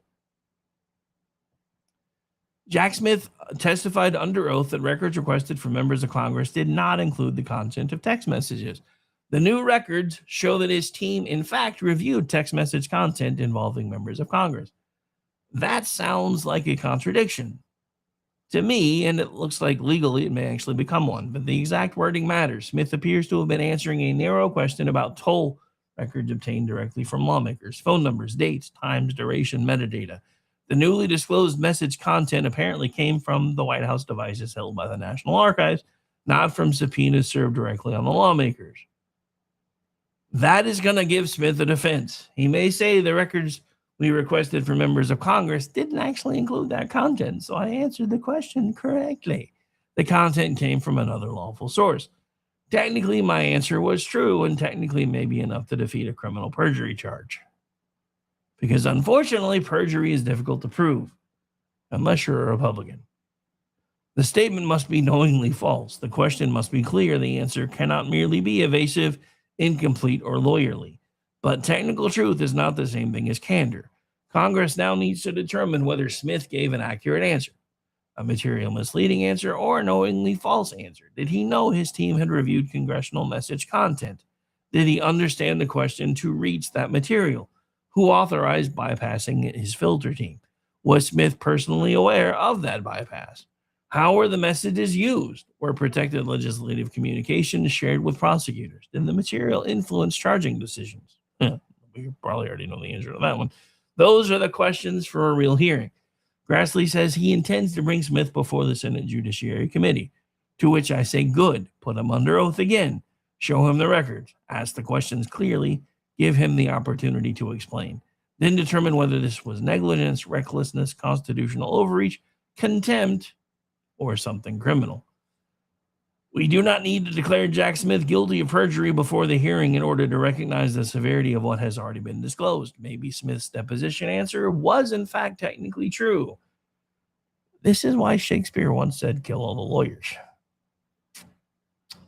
Maybe it was a lawyerly misdirection. Stipulating back to my last statement. Maybe the bypass was reckless rather than criminal, but public trust does not survive on technicalities when prosecutors are reading communications involving members of Congress before the constitutional guardrails have been applied. That brings us home to Oklahoma. Now, there are a couple of stories, and again, we're in overtime, so I'm going to keep going with these. One of these is irritating even to me. Our final two stories are local, but they involve the same recurring theme. People follow the rules, they pay the rent, they obtain the license, they trust the system, and then they discover the system may not protect them from the people exploiting it.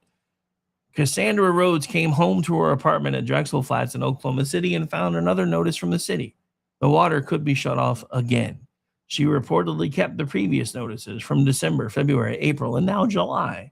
The tenants had paid their rent. The landlord had not kept the building's water account current. That sentence contains the entire injustice. The tenants paid the landlord allegedly failed to pay the city, and the people who fulfilled their obligation were the ones being threatened with losing an essential service. The problem extends beyond one Oklahoma City property as well. Vesta Realty, the company in question, owns or has owned apartment properties across all of Oklahoma. In Tulsa, tenants at several complexes discovered their dumpsters were gone. Trash began piling up. Vesta's attorney said the waste management company had abruptly ended service. In Stillwater, officials declared a Vesta complex a public nuisance after residents reportedly went for months without reliable heat and water. In Jenks, Oklahoma, 2 Vesta properties were declared nuisances over accumulating trash again. Tulsa reporting found 9 Vesta properties accounted for more than half of the city's unpaid multi-tenant water debt at one point. At individual complexes, the delinquent balances reach tens or even hundreds of thousands of dollars. There are also foreclosure proceedings involving multiple Vesta-connected properties and civil lawsuits containing allegations of financial mismanagement and personal enrichment. Those are civil allegations. They have not been proven as criminal facts yet. But the nuisance declarations, delinquent utility accounts, foreclosure filings, and repeated tenant complaints are not imaginary situations. And the people trapped in the middle are not the executives, lenders, lawyers, or even the investors. They're the tenants themselves who did the right thing, paid all their bills, and are still facing not having access to basic services. Oklahoma law gives tenants some rights when a landlord fails to provide an essential service, but according to legal aid, the most practical remedy in a utility shutoff case may be to terminate the lease and to move. But think about how useless that can be. The law says you may leave. The tenant says, with what money? Because where am I going to find first month's rent? Sometimes even last month's rent, along with a security deposit. Let's not forget the non-refundable application fees, the cost to move itself, the new utility deposits when I'm already having issues with my current utilities, transportation, and then the most difficult question, where exactly am I supposed to go? For a low-income tenant, the legal right to break the lease may be a right to become homeless and go live under a bridge. A remedy is not meaningful if the person entitled to use it cannot afford to exercise it. That is the policy failure. The tenant has every obligation, pay on time, follow the lease, maintain the unit, do not damage the property. But when the landlord fails to keep the water on, remove the trash, provide heat, or maintain basic habitability, the enforcement burden falls on the person with the least money and the least power. Property rights should matter. Contract rights matter. Landlords are, in fact, entitled to collect rent. They are entitled to remove tenants who refuse to pay or destroy their property. But a contract cannot mean only one side has enforceable duties. The tenant pays the landlord does not pay the utility, the city threatens the tenant's water. Then Oklahoma law tells the tenant, the solution is to spend money they do not have, moving out of the home they already paid for. That is not a functioning remedy. That is government documenting the failure and handing the victim a cardboard box. Oklahoma lawmakers should look at stronger emergency protections, allowing tenants to pay essential utilities directly and credit the payment against rent when a landlord defaults. Receivership for large properties where essential services repeatedly fail, emergency relocation or escrow mechanisms, not because every landlord is a villain, most aren't. Not because every tenant complaint is automatically correct, because they're not. Because when a large apartment operator repeatedly fails to provide water, heat, or basic sanitation, the state needs a remedy that protects the residents without forcing them onto the streets. The tenant pays on time, the landlord does not pay the city, then the tenant loses water. There's no conservative principle that requires pretending that should be considered acceptable. Now, here's another one. And if you've been listening here in Oklahoma, we had a gubernatorial candidate who didn't make it past the primary process, who wanted to put a moratorium on things like marijuana licensing. Well, Gettner Drummond, who is still our attorney general and is also still trying to be governor, I think. I need to pay attention because I know there's a runoff happening here soon, and I haven't really been paying that much attention because I've been sick. But our next Oklahoma story begins with marijuana enforcement and ends somewhere much darker. Attorney General Gettner Drummond's organized crime task force raided businesses in Bristow and Tulsa after reports and inspections uncovered suspected illegal activity. Now, I do want to point something out. Gettner Drummond, I keep having News 9 flashbacks from back in the day. Get Val on the Gettner. I don't know if there's a tie there or not, but I guess maybe he was conceived during a thunderstorm. Hell, I don't know. Anyway, sorry. I'll shut up now. Or at least move back to the topic. So they raided businesses in Bristow and Tulsa after reports and inspections uncovered suspected illegal activity. In Bristow, authorities searched Dank Dispensary and On Track Express. The dispensary is accused of selling marijuana without checking identification or requiring an Oklahoma medical marijuana card. The convenience store is accused of selling THC products, including marijuana pre-rolls. Marijuana products were seized. 2 people were arrested. That portion of the story is about businesses allegedly treating a medical marijuana system like open recreational sales. But the Tulsa raid, that's a much bigger story. During a routine inventory at Black Purple Kush Dispensary, Oklahoma Medical Marijuana Authority personnel reportedly discovered suspicious pills. The Organized Crime Task Force and Tulsa County Sheriff's Office became involved. Agents say they seized more than 1,000, that's a 1 with 3 zeros after it, fentanyl pills. They also seized heroin, ecstasy, cocaine, and 118 pounds of processed marijuana. The owner, Terrence Lewis, was arrested and charged with trafficking fentanyl, possession of drug proceeds, possession of a firearm during the commission of a felony, and possession of a controlled dangerous substance. Those are charges. He's entitled to the presumption of innocence unless and until the state proves the case. But if the allegations are true, this was not a dispensary that occasionally made a paperwork mistake. This was allegedly a broad illegal drug operation operating behind a state-issued marijuana license. And that distinction matters. You can support legal medical marijuana and still demand that the state shut down anyone using a dispensary license as camouflage for a full-service drug operation. Oklahoma voters authorized medical marijuana. They did not authorize fentanyl shops with green crosses on the signs. When Oklahoma launched medical marijuana, the state created one of the fastest and least restrictive licensing environments in the country. Low barriers, rapid approvals, thousands of licenses being issued, weak early oversight. The result was an industry that expanded faster than the enforcement system surrounding it. Legitimate businesses entered the market, patients gained access, entrepreneurs invested money, but criminal justice or criminal organizations also recognized an opportunity. A legal license, agricultural land, warehouses, cash-heavy transactions, a product that could be moved into illegal markets outside of Oklahoma, and the state struggling to determine who was legitimate and who was not. The number of licensed grows has now fallen dramatically. Some closed because enforcement tightened. Some failed because the market was oversupplied. Some could not comply with new rules. Some simply went out of business. We should not pretend every closed grow was some part of organized crime, but the broader cleanup was necessary. Oklahoma's problem was never simply that we had too much marijuana.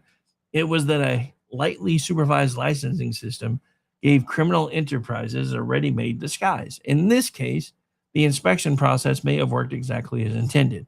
A routine OMMA inventory identified suspicious pills.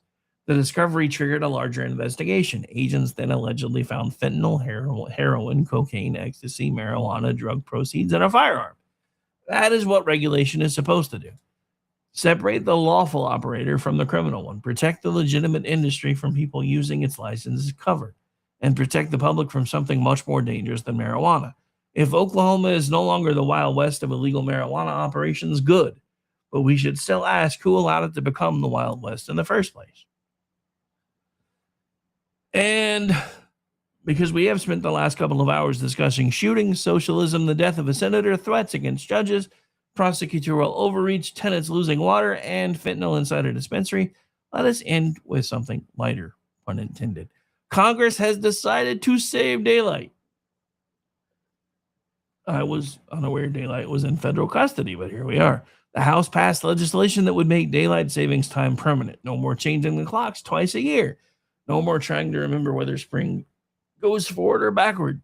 No more discovering that the microwave, stove, coffee pot, and that one alarm clock you forgot existed all disagree on what time it is. Congress has finally found an issue that can unite America. Everybody hates changing the clocks. Unfortunately, Congress then had to decide which time to keep. So America, being America, is divided yet again. The permanent daylight savings time, people want more sunlight after work, more time for sports, more time to shop, more time to grill, more time to sit outside and complain about the mosquitoes. The permanent standard time people would like the sun to rise before their children arrive at school. They would prefer not to send a third grader to the bus stop in what appears to be the opening scene of a true crime documentary. Both sides may have a point. Permanent daylight savings time sounds wonderful in July. Ask everybody again at 7:45 on a January morning. We tried year-round daylight savings time during the energy crisis in the 1970s. People initially liked it, then winter arrived. Children were going to school in darkness. Public support collapsed. Congress changed it back because that is the great rule of American time policy. Everybody wants more daylight. Nobody agrees where to put it. The House passed the bill. The Senate still has to act. And one Senate Republican is already claiming that they're going to be blocking it. And the Senate previously passed permanent daylight savings time only to have the House do nothing. So Congress may once again spend months debating time while accomplishing absolutely nothing on schedule. Half the country will be mad no matter which way we go. The only question is whether they are angry because it gets dark at 5 in the afternoon or because the sun does not rise until they have already answered 6 emails. And that brings us to the end of today's show, including overtime.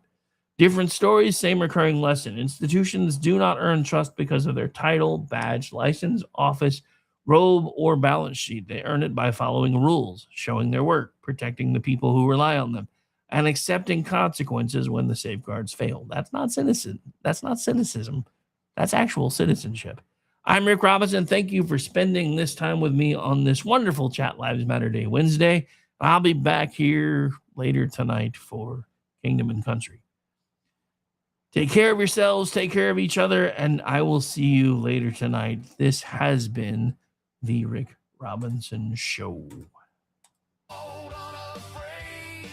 Bombs drop in a red state parade, from the plains to the power. He's speaking it loud with a mic and a mission that makes us proud. Talk for the people, talk that's real. The Rick Robinson Show, where we say what we feel.